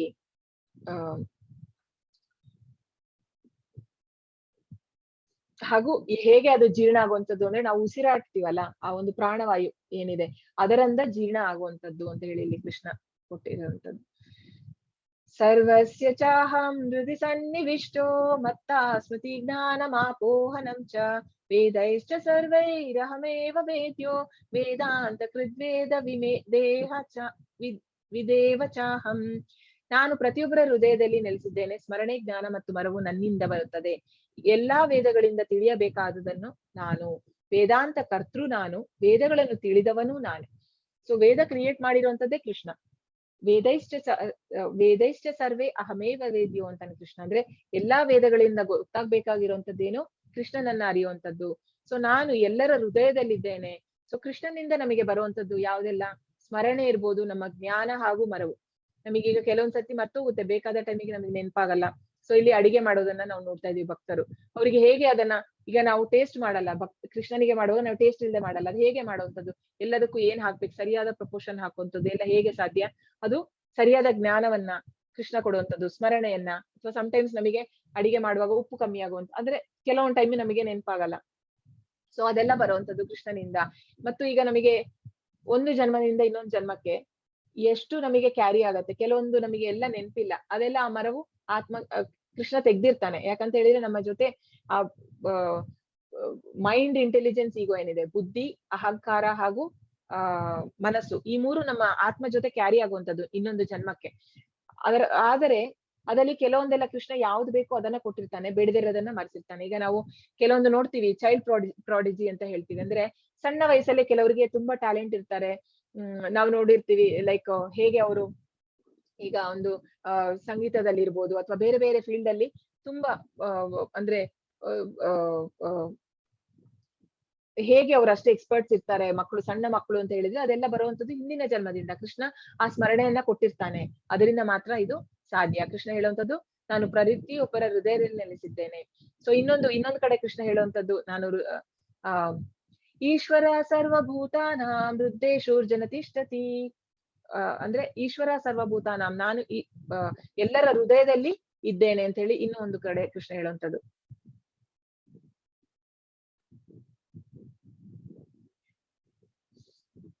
ದ್ವಾಮಿಮೌ ಪುರುಷೌ ಲೋಕೆ ಕ್ಷರಶ್ಚಾಕ್ಷರ ಏವ ಚ ಕ್ಷರ ಸರ್ವಾಣಿ ಭೂತಾನಿ ಕೂಟಸ್ಥೋಕ್ಷರ ಯುಚ್ಯತೆ. ಪುರುಷರಲ್ಲಿ ಎರಡು ವರ್ಗ, ಕ್ಷರರು ಮತ್ತು ಅಕ್ಷರರು. ಈ ಐಹಿಕ ಜಗತ್ತಿನಲ್ಲಿ ಎಲ್ಲಾ ಜೀವಿಗಳು ಕ್ಷರ, ಆಧ್ಯಾತ್ಮಿಕ ಜಗತ್ತಿನಲ್ಲಿ ಎಲ್ಲಾ ಜೀವಿಗಳು ಅಕ್ಷರ. ಉತ್ತಮ ಪುರುಷ ಸ್ತ್ವನ್ಯೈ ಪರಮಾತ್ಮೇತ್ಯುದಾಹೃತಃ ಯೋ ಲೋಕತ್ರಯಮಾವಿಶ್ಯ ಅಭಿರ್ಭರ್ತ್ಯವ್ಯಯ ಈಶ್ವರಃ. ಇವರಿಬ್ಬರಲ್ಲದೆ ಅತ್ಯುತ್ತಮವಾದ ಜೀವಂತ ವ್ಯಕ್ತಿಯಾದ ಪರಮಾತ್ಮನು ಸ್ವತಃ ಅವಿನಾಶಿ. ಅವನು ಮೂರು ಜಗತ್ತುಗಳನ್ನು ಪ್ರವೇಶಿಸಿದ್ದಾನೆ ಮತ್ತು ಅವುಗಳನ್ನು ಪಾಲಿಸುತ್ತಾನೆ. ಸೊ ಈಗ ನಾಗ್ಲೇ ಹೇಳಿದಾಗೆ ಕ್ಷರರು ಹಾಗೂ ಅಕ್ಷರರು. ಸೊ ಎರಡು ರೀತಿಯ ಜನರಿದ್ದಾರೆ. ಒಬ್ರು ಕ್ಷರರು, ಅವರು ಈ ಐಹಿಕ ಜಗತ್ತಲ್ಲಿ ಇರೋರು, ನಾವೆಲ್ಲ ಕ್ಷರರು. ಹಾಗೂ ಆಧ್ಯಾತ್ಮಿಕ ಲೋಕದಲ್ಲಿ ಯಾರಿದ್ದಾರೆ ಅವರೆಲ್ಲ ಅಕ್ಷರರು. ಹಾಗೂ ಇವರಿಬ್ಬರನ್ನು ಮೀರಿದವನು ಬೇರೆ ಇದ್ದಾನೆ. ಸೊ ಇಲ್ಲಿ ಕೃಷ್ಣ ಹೇಳುವಂಥದ್ದು, ಈಗ ಇವರು ಮಾಯಾವಾದಿಗಳು ಹೇಳುವಂತದ್ದೇನು, ನಾವು ಕೃಷ್ಣನ ಜೊತೆ ಸೇರುವಂತದ್ದು. ಬಟ್ ಇಲ್ಲಿ ಕೃಷ್ಣ ಹೇಳುವಂತದ್ದೇನು, ಎಲ್ಲರೂ ಸಪರೇಟ್. ಇಲ್ಲಿ ಮೂರು ಜನ ವ್ಯಕ್ತಿಗಳನ್ನ ಕೃಷ್ಣ ಹೇಳ್ತಿರುವಂತದ್ದು, ಕ್ಷರರು, ಅಕ್ಷರರು ಹಾಗೂ ಕೃಷ್ಣ ಪರಮ ಉತ್ತಮ ಪುರುಷೋತ್ತಮ. ಸೊ ಅವನು ಬೇರೆ, ಅವನು ಒಂದಾಗ್ಲಿಕ್ಕೆ ನಾವು ಸಾಧ್ಯ ಇಲ್ಲ ಕೃಷ್ಣನ ಜೊತೆ. ಕೃಷ್ಣ ಬೇರೆ ಅಂತ ನಾವ್ ಇದ್ರಲ್ಲಿ ಅರ್ಥ ಮಾಡ್ಕೊಳ್ಬೋದು. ಅವನು ಎಲ್ಲರನ್ನು ಪಾಲಿಸುವಂತದ್ದು. ಕೃಷ್ಣ ಹೇಳುವಂಥದ್ದು ಈಶ್ವರ ಸರ್ವಭೂತಾನಾಂ, ಸಾರಿ ಅದಲ್ಲ, ಈಶ್ವರ ಪರಮಃ ಕೃಷ್ಣ ಸಚ್ಚಿದಾನಂದ ವಿಗ್ರಹ ಅನಾದಿರ್ ಆದಿರ್ ಗೋವಿಂದ ಸರ್ವ ಕಾರಣ. ಎಲ್ಲಾ ಕಾರಣಗಳಿಗೆ ಕಾರಣ ಕೃಷ್ಣ. ಈಶ್ವರ ಪರಮಃ ಕೃಷ್ಣ, ಪರಬ್ರಹ್ಮ, ಪರಮಾತ್ಮ ಹಾಗೂ ಎಲ್ಲಾ ಕಾರಣಗಳಿಗೆ ಕಾರಣ. ಕೃಷ್ಣನಿಂದಲೇ ಎಲ್ಲವೂ ಸೃಷ್ಟಿಯಾಗುವಂಥದ್ದು ಹಾಗೂ ನಾಶ ಆಗುವಂಥದ್ದು. ಕೃಷ್ಣನೇ ಎಲ್ಲಾ ಕಾರಣಗಳಿಗೆ ಕಾರಣ. ನಾನು ಕ್ಷರ ಮತ್ತು ಅಕ್ಷರಗಳಿಗೆ ಅತೀತನು ಮತ್ತು ಅತ್ಯುತ್ತಮನು. ಆದುದರಿಂದ ಪ್ರಪಂಚವು, ವೇದಗಳು ಪುರುಷೋತ್ತಮನೆಂದು ನನ್ನನ್ನು ಪ್ರಾರ್ಥನೆ ಮಾಡುತ್ತವೆ. ಸೊ ಎಲ್ಲದೇ ಮೀರಿದವನು ಕೃಷ್ಣ, ಇದಕ್ಕೆ ಅತೀತನು, ಹಾಗಾಗಿ ಅವನನ್ನ ಪುರುಷೋತ್ತಮ ಅಂತ ಹೇಳುವಂಥದ್ದು. ಯಸ್ಮಾಕ್ಷರಮತೀತೋಹಂ ಅಕ್ಷರಾಪಿ ಚೋತ್ತಮಃ असो अतोऽस्मि लोके ವೇದೆ ಚ ಪ್ರಥಿತ ಪುರುಷೋತ್ತಮಃ. ಅಂದ್ರೆ ಕೃಷ್ಣನ ಅರ್ಥ ಮಾಡ್ಕೊಳ್ಳಿಕ್ಕೂ ದೇವತೆಗಳಿಗೂ ಸಾಧ್ಯ ಇಲ್ಲ. ಇದು ಬ್ರಹ್ಮ ವಿಮೋಹನ ಲೀಲಾ ಅಂತ ಹೇಳಿ. ಆಗ ಬ್ರಹ್ಮ ಸಹ ಒಂದ್ಸತಿ ಬರೋವಂಥದ್ದು. ಅಂದ್ರೆ ಅವನು ಕೇಳ್ತಾನೆ, ಸುಮಾರು ರಾಕ್ಷಸರನ್ನ ಒಂದು ಸಣ್ಣ ಬಾಲಕ ಕೊಲ್ತಾ ಇದ್ದಾನೆ, 7 ವರ್ಷದ ಬಾಲಕ ಅಂತ ಹೇಳುವಾಗ ಅವನಿಗೆ ಆಶ್ಚರ್ಯ ಆಗಿ, ಇವನು ನಿಜವಾಗಿ ದೇವ್ರೇನಾ ಅಂತ ಹೇಳಿ, ಹೇಗೆ ಸಾಧ್ಯ ಇದು ಸಣ್ಣ ಬಾಲಕನಿಗೆ ಅಂತ ಹೇಳಿ ಅವನು ಟೆಸ್ಟ್ ಮಾಡಕ್ಕೆ ಅಂತ ಹೇಳಿ ಕೃಷ್ಣನನ್ನ ದೇವ್ರ ಅಂತ ನೋಡಕ್ಕೆ ಟೆಸ್ಟ್ ಮಾಡಕ್ಕೆ ಅಂತ ಬ್ರಹ್ಮ ಒಂದ್ಸತಿ ಬರುವಂತದ್ದು. ಬ್ರಹ್ಮ ಬರುವಾಗ ಆಗ ಬ್ರಹ್ಮ ಅಲ್ಲಿ ಅವ್ನ್ ನೋಡ್ತಾನೆ, ಕೃಷ್ಣ ಎಲ್ಲ ಬಾಲಕರ ಜೊತೆ ಆಡ್ತಾ ಇರ್ತಾನೆ. ಸೊ ಅವನೇನ್ ಮಾಡ್ತಾನೆ, ಅವ್ನ್ ನೋಡುವಾಗ ಅವನ ಒಂದು ಸ್ನೇಹಿತ ಒಂದು ಸ್ವೀಟ್ ಅನ್ನ ತಿಂತಾ ಇರ್ತಾನೆ. ತಿನ್ನುವಾಗ ಕೃಷ್ಣ ಏನ್ ಮಾಡ್ತಾನೆ, ಅವನ ಕೈಯಿಂದ ಕಸ್ದು ಅರ್ಧವನ್ನ ಅವನ ಬಾಯಿಗೆ ಹಾಕೊಳ್ತಾನೆ. ಅದನ್ನು ನೋಡಿ ಬ್ರಹ್ಮರ್ಷಿ, ಇವನು ದೇವೋತ್ತಮ ಪರಮ ಪುರುಷ ಆಗಕ್ಕೆ ಸಾಧ್ಯ ಇಲ್ಲ, ಇವನು ಸಾಮಾನ್ಯ ಬಾಲಕ, ನಾನು ಇವನನ್ನ ಕರ್ಕೊಂಡು ಹೋಗ್ತೇನೆ ನೋಡೋಣ ಅಂತ ಹೇಳಿ ಅವನೇನ್ ಮಾಡ್ತಾನೆ, ನಾನು ಇವರನ್ನೆಲ್ಲ ಕರ್ಕೊಂಡು ಹೋಗ್ತೇನೆ, ಅವನೇನ್ ಮಾಡ್ತಾನೆ ನೋಡೋಣ ಅಂತ ಹೇಳಿ ಆ ಗೋಪಾಲ ಬಾಲಕರನ್ನ ಹಾಗೂ ದನ ಕರುಗಳನ್ನ ಎಲ್ಲವನ್ನ ಕರ್ಕೊಂಡು ಅವನ ಬ್ರಹ್ಮಲೋಕಕ್ಕೆ ಹೋಗ್ತಾನೆ. ಅವನು ಹೋಗೋದು ಮಾತ್ರ ಒಂದು ಕ್ಷಣಕ್ಕೆ, ಆದರೆ ಬ್ರಹ್ಮನ ಒಂದು ಟೈಮ್ ಅಲ್ಲಿ ಬೇರೆ. ಅವನು ಹೋಗಿ ಬರೋಷ್ಟೊತ್ತಿಗೆ ಒಂದು ಮೊಮೆಂಟ್ ಅಲ್ಲಿ ಏನಾಗುತ್ತೆ, 1 ವರ್ಷದ ಟೈಮ್ ಆಗುತ್ತೆ. ಆಗ ಕೃಷ್ಣನಿಗೆ ಇಲ್ಲಿ ಅರ್ಥ ಆಗುತ್ತೆ, ಯಾರೋ ಕರ್ಕೊಂಡು ಕೃಷ್ಣ ಬಂದು ನೋಡ್ತಾನೆ, ಯಾರು ಇಲ್ಲ ಅಲ್ಲಿ. ಅವನಿಗೆ ಯೋಚನೆ ಮಾಡುವಾಗ ಕೃಷ್ಣನಿಗೆಲ್ಲ ಗೊತ್ತಾಗುತ್ತೆ, ಅವನು ದೇವೋತ್ತಮ ಪರಮ ಪುರುಷ. ಆಗ ಕೃಷ್ಣ ಏನ್ ಮಾಡ್ತಾನೆ, ಅವನು ಎಕ್ಸ್ಪ್ಯಾಂಡ್ ಆಗುವಂತದ್ದು. ಅನ್ಲಿಮಿಟೆಡ್, ಅಂದ್ರೆ ಎಷ್ಟು ಗೋಪಾಲ ಬಾಲಕರಿದ್ರು ಅಂತ ಹೇಳಿದ್ರೆ ಅವರೆಲ್ಲ ಮನೆಗೆ ಹೋಗ್ಬೇಕು, ತಂದೆ ತಾಯಿ ಅವರೆಲ್ಲ ಚಿಂತೆಗೆ ಒಳಗಾಗ್ತಾರೆ. ಹಾಗಾಗಿ ಅವನೇನ್ ಮಾಡ್ತಾನೆ, ಅವನೇ ಎಕ್ಸ್ಪ್ಯಾಂಡ್ ಆಗಿ ದನ ಕರುಗಳು ಆಗಿ ಕೃಷ್ಣ ಎಲ್ಲರ ಮನೆಗೆ ಹೋಗುವಂಥದ್ದು. ಹಾಗೆ 1 ವರ್ಷ ಇದ್ದಂತೆ ಅವರಿಗೆಲ್ಲ, ಅಷ್ಟು ಸಂತೋಷವಾಗಿದ್ರು ಅಲ್ಲಿ ಬೃಂದಾವನದಲ್ಲಿ ಎಲ್ಲರೂ. ಅಂದ್ರೆ ಕೃಷ್ಣನೇ ಇದ್ದ ಅವ್ರ ಮನೆಯಲ್ಲಿ. ಹಾಗೆ ಅವನು ಒಂದು ಕ್ಷಣಕ್ಕೆ ಆಮೇಲೆ ಬ್ರಹ್ಮ ಬಂದು ನೋಡುವಾಗ ಎಲ್ಲರೂ ಅಲ್ಲೂ ಇದ್ದಾರೆ ಇಲ್ಲೂ ಇದ್ದಾರೆ, ಹೇಗೆ ಸಾಧ್ಯ ಅನ್ನುವಾಗ ಅವನಿಗೆ ಅರ್ಥ ಆಗುತ್ತೆ. ಆಮೇಲೆ ಅವನು ಕೃಷ್ಣನಿಗೆ ಅಡ್ಡ ಬೀಳ್ತಾನೆ. ಹಾಗಾಗಿ ಕೃಷ್ಣ ಕ್ಷರನೂ ಅಲ್ಲ ಅಕ್ಷರನೂ ಅಲ್ಲ, ಅದಕ್ಕಿಂತ ಮೇಲೆ ಅವನು ಅಧೋಕ್ಷಜ ಕೃಷ್ಣ. ಅದಕ್ಕೆ ಕೃಷ್ಣನನ್ನ ಪುರುಷೋತ್ತಮ ಅಂತ ಹೇಳುವಂಥದ್ದು. ಸೊ ಎಲ್ಲಾ ದೇವತೆಗಳು ಸಹ ಏನೇ ಒಂದು ತೊಂದರೆಗಳು ಬಂದ್ರೆ ಕ್ಷೀರೋದಕ ಶಾಯಿ ವಿಷ್ಣು. ಸೊ ಈಗ ಮಹಾವಿಷ್ಣು, ಗರ್ಭೋದಕ ಶಾಯಿ ವಿಷ್ಣು ಹಾಗೂ ಕೃಷ್ಣನ ಎಕ್ಸ್ಪ್ಯಾನ್ಷನ್ಸ್. 3ನೇದು ಕ್ಷೀರೋದಕ ಶಾಯಿ ವಿಷ್ಣು. ಸೊ ಕ್ಷೀರೋದಕ ಶಾಯಿ ವಿಷ್ಣು ಹತ್ರ ಹೋಗುವಂಥದ್ದು ಎಲ್ಲಾ ದೇವತೆಗಳು ಸಹ ನಮ್ರರಿಂದ ಕೃಷ್ಣನ ಹತ್ರ ಹೋಗುವಂಥದ್ದು. ಹಾಗೂ ಕೃಷ್ಣನು ಹಾಗೆ ಪ್ರೀತಿಯಿಂದ ಅವರಿಗೆ ನಿರ್ದೇಶನ ಮಾಡುವಂಥದ್ದು. ಸೊ ಬ್ರಹ್ಮ ಆಗ್ಲಿ ಈಶ್ವರ ಆಗ್ಲಿ ಯಾವಾಗಲೂ ಕೃಷ್ಣನ ಒಂದು ಧ್ಯಾನದಲ್ಲೇ ಇರುವಂತದ್ದು. ಯೋ ಮಾಮೇವ ಸಮ್ಮೂಢೋ ಜಾನಾತಿ ಪುರುಷೋತ್ತಮಂ ಸ ಸರ್ವವಿಧ ಭಜತಿ ಮಾಂ ಸರ್ವಭಾವೇನ ಭಾರತ. ಭರತ ವಂಶಜನಾದ ಅರ್ಜುನನೇ, ಯಾರು ನನ್ನನ್ನು ಸಂದೇಹವಿಲ್ಲದೆ ದೇವೋತ್ತಮ ಪರಮ ಪುರುಷನೆಂದು ತಿಳಿಯುತ್ತಾನೋ ಅವನು ಎಲ್ಲವನ್ನೂ ತಿಳಿದವನು. ಆದ್ದರಿಂದ ಆತನು ಸಂಪೂರ್ಣ ಭಕ್ತಿ ಸೇವೆಯಲ್ಲಿ ನಿರತನಾಗುತ್ತಾನೆ. ನೋಡಿ, ಈ ಚಾಪ್ಟರ್ ಅಲ್ಲೂ ಸಹ ನಾವು ನೋಡುವಂತದ್ದೇನು, ಕೃಷ್ಣ ಕೊನೆಯಲ್ಲಿ ಹೇಳುವಂತದ್ದು, ಎಲ್ಲವನ್ನ ಯಾರು ಅರ್ಥ ಮಾಡ್ಕೊಳ್ತಾರೋ, ಪರಮ ಪುರುಷನ ಯಾವ ರೀತಿ ನಾವು ಅರ್ಥ ಮಾಡ್ಕೊಳ್ತೀವೋ ಆಗ ಅವನು ಭಕ್ತಿ ಸೇವೆಯಲ್ಲಿ ಸಂಪೂರ್ಣವಾಗಿ ತೊಡಗುತ್ತಾನೆ. ಪಾಪರಹಿತನ ಇತಿ ಗುಹ್ಯತಮಂ ಶಾಸ್ತ್ರಂ ಇದಂ ಮುಕ್ತಂ ಮಯಾ ನಘ ಏತದ್ ಬುದ್ಧ್ವಾ ಬುದ್ಧಿಮಾನ್ ಸ್ಯಾತ್ ಅಕೃತ್ಯಶ್ಚ ಭಾರತ. ಪಾಪರಹಿತನಾದ ಅರ್ಜುನನೇ, ಇದು ವೇದಗಳ ಅತ್ಯಂತ ರಹಸ್ಯವಾದ ಭಾಗ. ಇದನ್ನು ಅರ್ಥ ಮಾಡಿಕೊಂಡವನು ಬುದ್ಧಿವಂತನಾಗುತ್ತಾನೆ, ಅವನ ಎಲ್ಲಾ ಪ್ರಯತ್ನಗಳು ಪರಿಪೂರ್ಣವಾಗುತ್ತದೆ. ಸೊ ನಾವ್ ಇದನ್ನ ಅರ್ಥ ಮಾಡ್ಕೊಳ್ಳೋದು ಅಂತ ಹೇಳಿದ್ರೆ ನಮ್ಮ ಡಿಟ್ಯಾಚ್ಮೆಂಟ್ ಹಾಗೂ ಒಂದು ಪ್ರಾಕ್ಟೀಸ್, ಇದರಿಂದ ನಾವು ಈ ಒಂದು ಭೌತಿಕ ಜಗತ್ತಿಂದ ಇದಾಗ್ಬೋದು. ನಮ್ಮ ಇಂದ್ರಿಯ ತೃಪ್ತಿಗೋಸ್ಕರ ನಾವು ಕೆಲಸ ಮಾಡೋದನ್ನ, ನಮ್ಮ ಇಂದ್ರಿಯಗಳನ್ನ ನಾವು ಕೃಷ್ಣನಿಗೋಸ್ಕರ ಕೆಲಸ ಮಾಡ್ಬೇಕು. ಈ ಒಂದು ಜ್ಞಾನವನ್ನ ಯಾರು ಅರ್ಥ ಮಾಡ್ಕೊಳ್ತಾನೆ, ಗುಹ್ಯತಮಂ ಅಂತ ಹೇಳಿದ್ರೆ ಗುಹ್ಯಂ ಗುಹ್ಯತರ ಗುಹ್ಯತಮಂ ಅಂದ್ರೆ ನಾನು ದೇಹವೆಲ್ಲ ನಾನು ಆತ್ಮ, ಅದು ಮೊದಲನೇದು ರಿಯಲೈಸೇಷನ್ ನಾವು ಮಾಡ್ಕೊಳ್ಳುವಂಥದ್ದು. ಸೊ 2ನೇದು ಕೃಷ್ಣ ಪರಮಾತ್ಮನಾಗಿ ನಮ್ಮ ಎಲ್ಲರ ಹೃದಯದಲ್ಲಿ ಇದ್ದಾನೆ, ಅದನ್ನ ಅರ್ಥ ಮಾಡ್ಕೊಳ್ಳುವಂಥದ್ದು ಗುಹ್ಯತರ. ಆಮೇಲೆ ಗುಹ್ಯತಮಂ ಅಂದ್ರೆ ಮೋಸ್ಟ್ ಕಾನ್ಫಿಡೆನ್ಷಿಯಲ್ ಪಾರ್ಟ್ ಏನು ಅಂತ ಹೇಳಿದ್ರೆ ಭಗವಂತನ ಒಂದು ಧಾಮ ಇದೆ, ಹಾಗೂ ನಮ್ಮ ಒಂದು ಫೈನಲ್ ಡೆಸ್ಟಿನೇಷನ್ ಅಂತೀವಲ್ಲ. ಸೊ ಕೃಷ್ಣನ ನಾವು ಅಲ್ಲಿಗೆ ಹೋಗ್ಬೇಕು, ಅಲ್ಲಿಗೆ ಹೋದ್ರೆ ನಾವು ಮತ್ತೆ ಇಲ್ಲಿ ಹಿಂತಿರುಗಿ ಆದದ್ದಿಲ್ಲ. ಸೊ ಇದನ್ನ ಅರ್ಥ ಮಾಡ್ಕೊಂಡವನು ಬುದ್ಧಿವಂತ ಅಂತ ಇಲ್ಲಿ ಕೃಷ್ಣ ಹೇಳುವಂಥದ್ದು. ಸೊ ಪ್ರಭುಪಾದ್ ಹೇಳುವಂಥದ್ದು, Krishna consciousness is the process of eternal life. ಅಂದ್ರೆ ಶಾಶ್ವತವಾದ ಜೀವನಕ್ಕೆ ದಾರಿ, ಇದೊಂದು ಮಾರ್ಗ. ಯಾಕೆ ಅಂತ ಹೇಳಿದ್ರೆ ನಮಗೆ ಮತ್ತೆ ಈ ಜನ್ಮ ಮೃತ್ಯು ಜರ ವ್ಯಾಧಿ ಇಲ್ಲ. ಈಗ ನಾವು ಯಾವಾಗ್ಲೂ ಆತ್ಮದ ನೆಲೆಯಲ್ಲೇ ಇರ್ಬೋದು, ಮತ್ತೆ ಹುಟ್ಟಬೇಕಂತ ಇಲ್ಲ. ಹಾಗಾಗಿ ಕೃಷ್ಣ ಕಾನ್ಶಿಯಸ್ ಮಾಡೋದ್ರಿಂದ ನಾವು ಶಾಶ್ವತವಾದ ಒಂದು ಜೀವನವನ್ನ ಪಡೆಯಬಹುದು ಆಧ್ಯಾತ್ಮಿಕ ಲೋಕದಲ್ಲಿ. The process is simple and results R Sublime. So ತುಂಬಾ ಸಿಂಪಲ್. ಕೃಷ್ಣ ಪ್ರಜ್ಞೆ ಅಂತ ಹೇಳಿದ್ರೆ ಏನು? ಯಾವಾಗ್ಲೂ ನಾವು ಚಾಂಟಿಂಗ್ ಮಾಡುವಂತದ್ದು ಇರ್ಬೋದು, chanting, dancing and eating Prasad, ಅಷ್ಟೇ ಮೂರೇ ಮಾಡ್ಬೇಕಾಗಿರುವಂತದ್ದು. ಚಾಂಟಿಂಗ್ ಮಾಡು, ಡ್ಯಾನ್ಸ್ ಮಾಡು, ಹಾಗೂ ಪ್ರಸಾದ ತಿನ್ನು, ಅಷ್ಟೇ. ಕೃಷ್ಣ ಅದರಿಂದ ನಮಗೆ ಬರುವಂತ ಒಂದು ರಿಸಲ್ಟ್ಸ್ ಏನಿದೆ ಅದೆಲ್ಲ ತುಂಬಾ ಭವ್ಯವಾಗಿರುವಂತದ್ದು. So you follow it and you will be happy in this life and as well as in the next. So Prabhupada ಹೇಳುವಂತದ್ದು, ನಾವು ಇದೇ ಜನ್ಮದಲ್ಲಿ ನಮಗೆ ಮುಕ್ತಿ ಸಿಗುವಂತದ್ದು ನಾವ್ ಇದನ್ನ ಫಾಲೋ ಮಾಡಿದ್ರೆ, ಹಾಗೂ ಈ ಜೀವನದಲ್ಲೂ ನೀವು ಸಂತೋಷವಾಗಿರ್ಬೋದು, ಹಾಗೂ ನೆಕ್ಸ್ಟ್ ಲೈಫ್ ಅಲ್ಲಿ ಸಹ ಸಂತೋಷವಾಗಿ ಇರ್ಬೋದು. ಅದು ನಮಗೆ ಇನ್ನೊಂದು ಜೀವ ಸಿಕ್ಕಿದ್ರೂ ಆಗ್ಬೋದು, ಭೌತಿಕವಾದ ಶರೀರ ಅಥವಾ ಆಧ್ಯಾತ್ಮಿಕ ಲೋಕಕ್ಕೆ ಹೋದ್ರೂ ಸಹ ನಾವು ಸಂತೋಷವಾಗಿ ಇರುವಂತದ್ದು. ಸೊ ಇಲ್ಲಿಗೆ ಅಧ್ಯಾಯ ಕಂಪ್ಲೀಟ್ ಆಯ್ತು. ನಿಮ್ಮ ಪ್ರಶ್ನೆ ಏನಾರಿದ್ರೆ ಕೇಳ್ಬೋದು. ಹರೇ ಕೃಷ್ಣ. ವಾಂಚಾಕಲ್ಪತ ರೂಪ್ಯಶ್ಚ ಕೃಪಾ ಸಿಂಧುಭ್ಯ ಏವ ಚ ಪತಿತನಾಂ ಪಾವನೇಭ್ಯೋ ವೈಷ್ಣವೇಭ್ಯೋ ನಮೋ ನಮಃ. ಅನಂತ ಕೋಟಿ ವೈಷ್ಣವ ವೃಂದ ಕಿ ಜೈ, ನಾಮಾಚಾರ್ಯ ಕಿ ಜೈ, ಶ್ರೀಲ ಪ್ರಭುಪಾದ ಕಿ ಜೈ. ಹರೇ ಕೃಷ್ಣ. ಧನ್ಯವಾದಗಳೆಲ್ಲರಿಗೂ.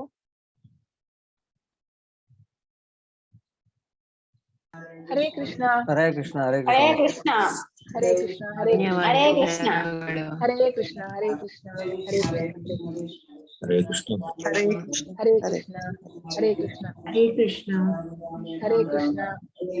ಸೊ ನೋಡಿ, ನಿನ್ನೆ ಯಾರೋ ಲೆವೆಲ್ 2 ಬಗ್ಗೆ ಕೇಳ್ತಾ ಇದ್ರಲ್ಲ.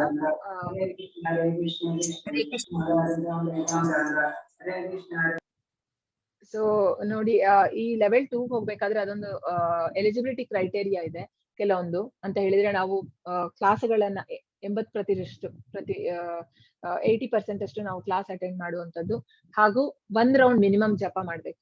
ಹಾಗಿದ್ರೆ ಮಾತ್ರ ನೀವು ಲೆವೆಲ್ 2ಗೆ ಹೋಗಕ್ಕೆ ಸಾಧ್ಯ. ಸೊ ಎಲ್ಲರೂ ಸ್ಟಾರ್ಟ್ ಮಾಡಿ. ನಾವು ಬೆಳಿಗ್ಗೆ 5:00ವರೆಗೆ ಎವ್ರಿ ಡೇ ಜಪ ಮಾಡ್ತಾ ಇದೀವಿ. ಅದಾದ್ಮೇಲೆ ಒಂದು ಕೀರ್ತನ್ ಕೂಡ ಮಾಡ್ತೀವಿ. ಎಲ್ಲರೂ ಜಾಯಿನ್ ಆಗಿ ಅರ್ಧ ಗಂಟೆ ಮೊದಲು. ಅಂದ್ರೆ ಎವ್ರಿ ಡೇ ಒಂದು ಕೀರ್ತನ್, ಒಂದ್ ರೌಂಡ್ ಜಪ.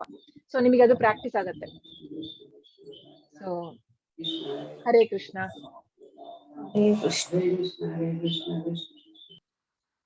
ಹರೇ ಕೃಷ್ಣ. ಯಾರ್ದಾದ್ರು ಪ್ರಶ್ನೆ ಇದ್ರೆ ಹ್ಯಾಂಡ್ ರೈಸ್ ಮಾಡಿ ಪ್ರಶ್ನೆ ಕೇಳ್ಬೋದು. ಹರೇ ಕೃಷ್ಣ. ಹೇಗೆ ಅರ್ಥ ಆಯ್ತಾ ಇವತ್ತಿನ ಅಧ್ಯಾಯ ಎಲ್ರಿಗೂ? ಕಷ್ಟ ಇತ್ತಾ, ಅರ್ಥ ಆಯ್ತಾ, ಅಥವಾ ಸುಲಭ ಇತ್ತಾ?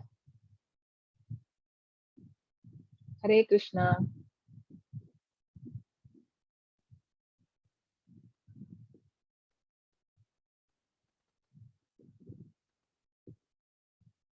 ಹರೇ ಕೃಷ್ಣ. ಮಾತಾಡ್ಬೋದು. ಅರ್ಥ ಆಯ್ತು. ಓಕೆ, ಧನ್ಯವಾದ. ಚೆನ್ನಾಗಿ ಎಕ್ಸ್ಪ್ಲೇನ್ ಮಾಡಿದ್ರಿ ಮೇಡಮ್. ಅರ್ಥ ಆಯ್ತಾ? ಓಕೆ, ಧನ್ಯವಾದ. ಹರೇ ಕೃಷ್ಣ.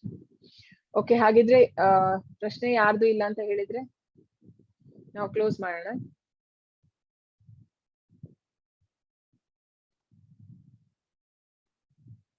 ಓಕೆ, ಹರೇ ಕೃಷ್ಣ ಹೇಳೋಣ ಎಲ್ಲರೂ ಒಟ್ಟಿಗೆ 3 ಸತಿ. ಅನ್ಮ್ಯೂಟ್ ಮಾಡಿ ಎಲ್ಲರೂ. ಹರೇ ಕೃಷ್ಣ. ಹರೇ ಕೃಷ್ಣ. ಕೃಷ್ಣ ಕೃಷ್ಣ ಹರೇ ಕೃಷ್ಣ. ಹರೇ ರಾಮ ಹರೇ ರಾಮ ರಾಮ ರಾಮ ಹರೇ ಹರೇ. ಹರೇ ಕೃಷ್ಣ. ಹರೇ ಕೃಷ್ಣ. ಕೃಷ್ಣ ಹರೇ ಹರೇ. ಹರೇ ರಾಮ ಹರೇ ರಾಮ ರಾಮ ರಾಮ ಹರೇ ಹರೇ. ಹರೇ ಕೃಷ್ಣ. ಹರೇ ಕೃಷ್ಣ. ಹರೇ ಹರೇ. ಹರೇ ರಾಮ ರಾಮ ರಾಮ ಹರೇ ಹರೇ. ಧನ್ಯವಾದ ಎಲ್ಲರಿಗೂ. ಹರೇ ಕೃಷ್ಣ. ಧನ್ಯವಾದ. ಹರೇ ಹರೇ. ಧನ್ಯವಾದಗಳು ಮಾತಾಜಿ. ಧನ್ಯವಾದಗಳು. ಹರೇ ಧನ್ಯವಾದಗಳು ಮಾತಾಜಿ. ಧನ್ಯವಾದಗಳು. ತುಂಬಾ ಚೆನ್ನಾಗಿ ಬರ್ತಾ ಇದೆ ಮಾತಾಜಿ ಕ್ಲಾಸ್. ಧನ್ಯವಾದ. ಹರೇ ಕೃಷ್ಣ. ಹರೇ ಕೃಷ್ಣ.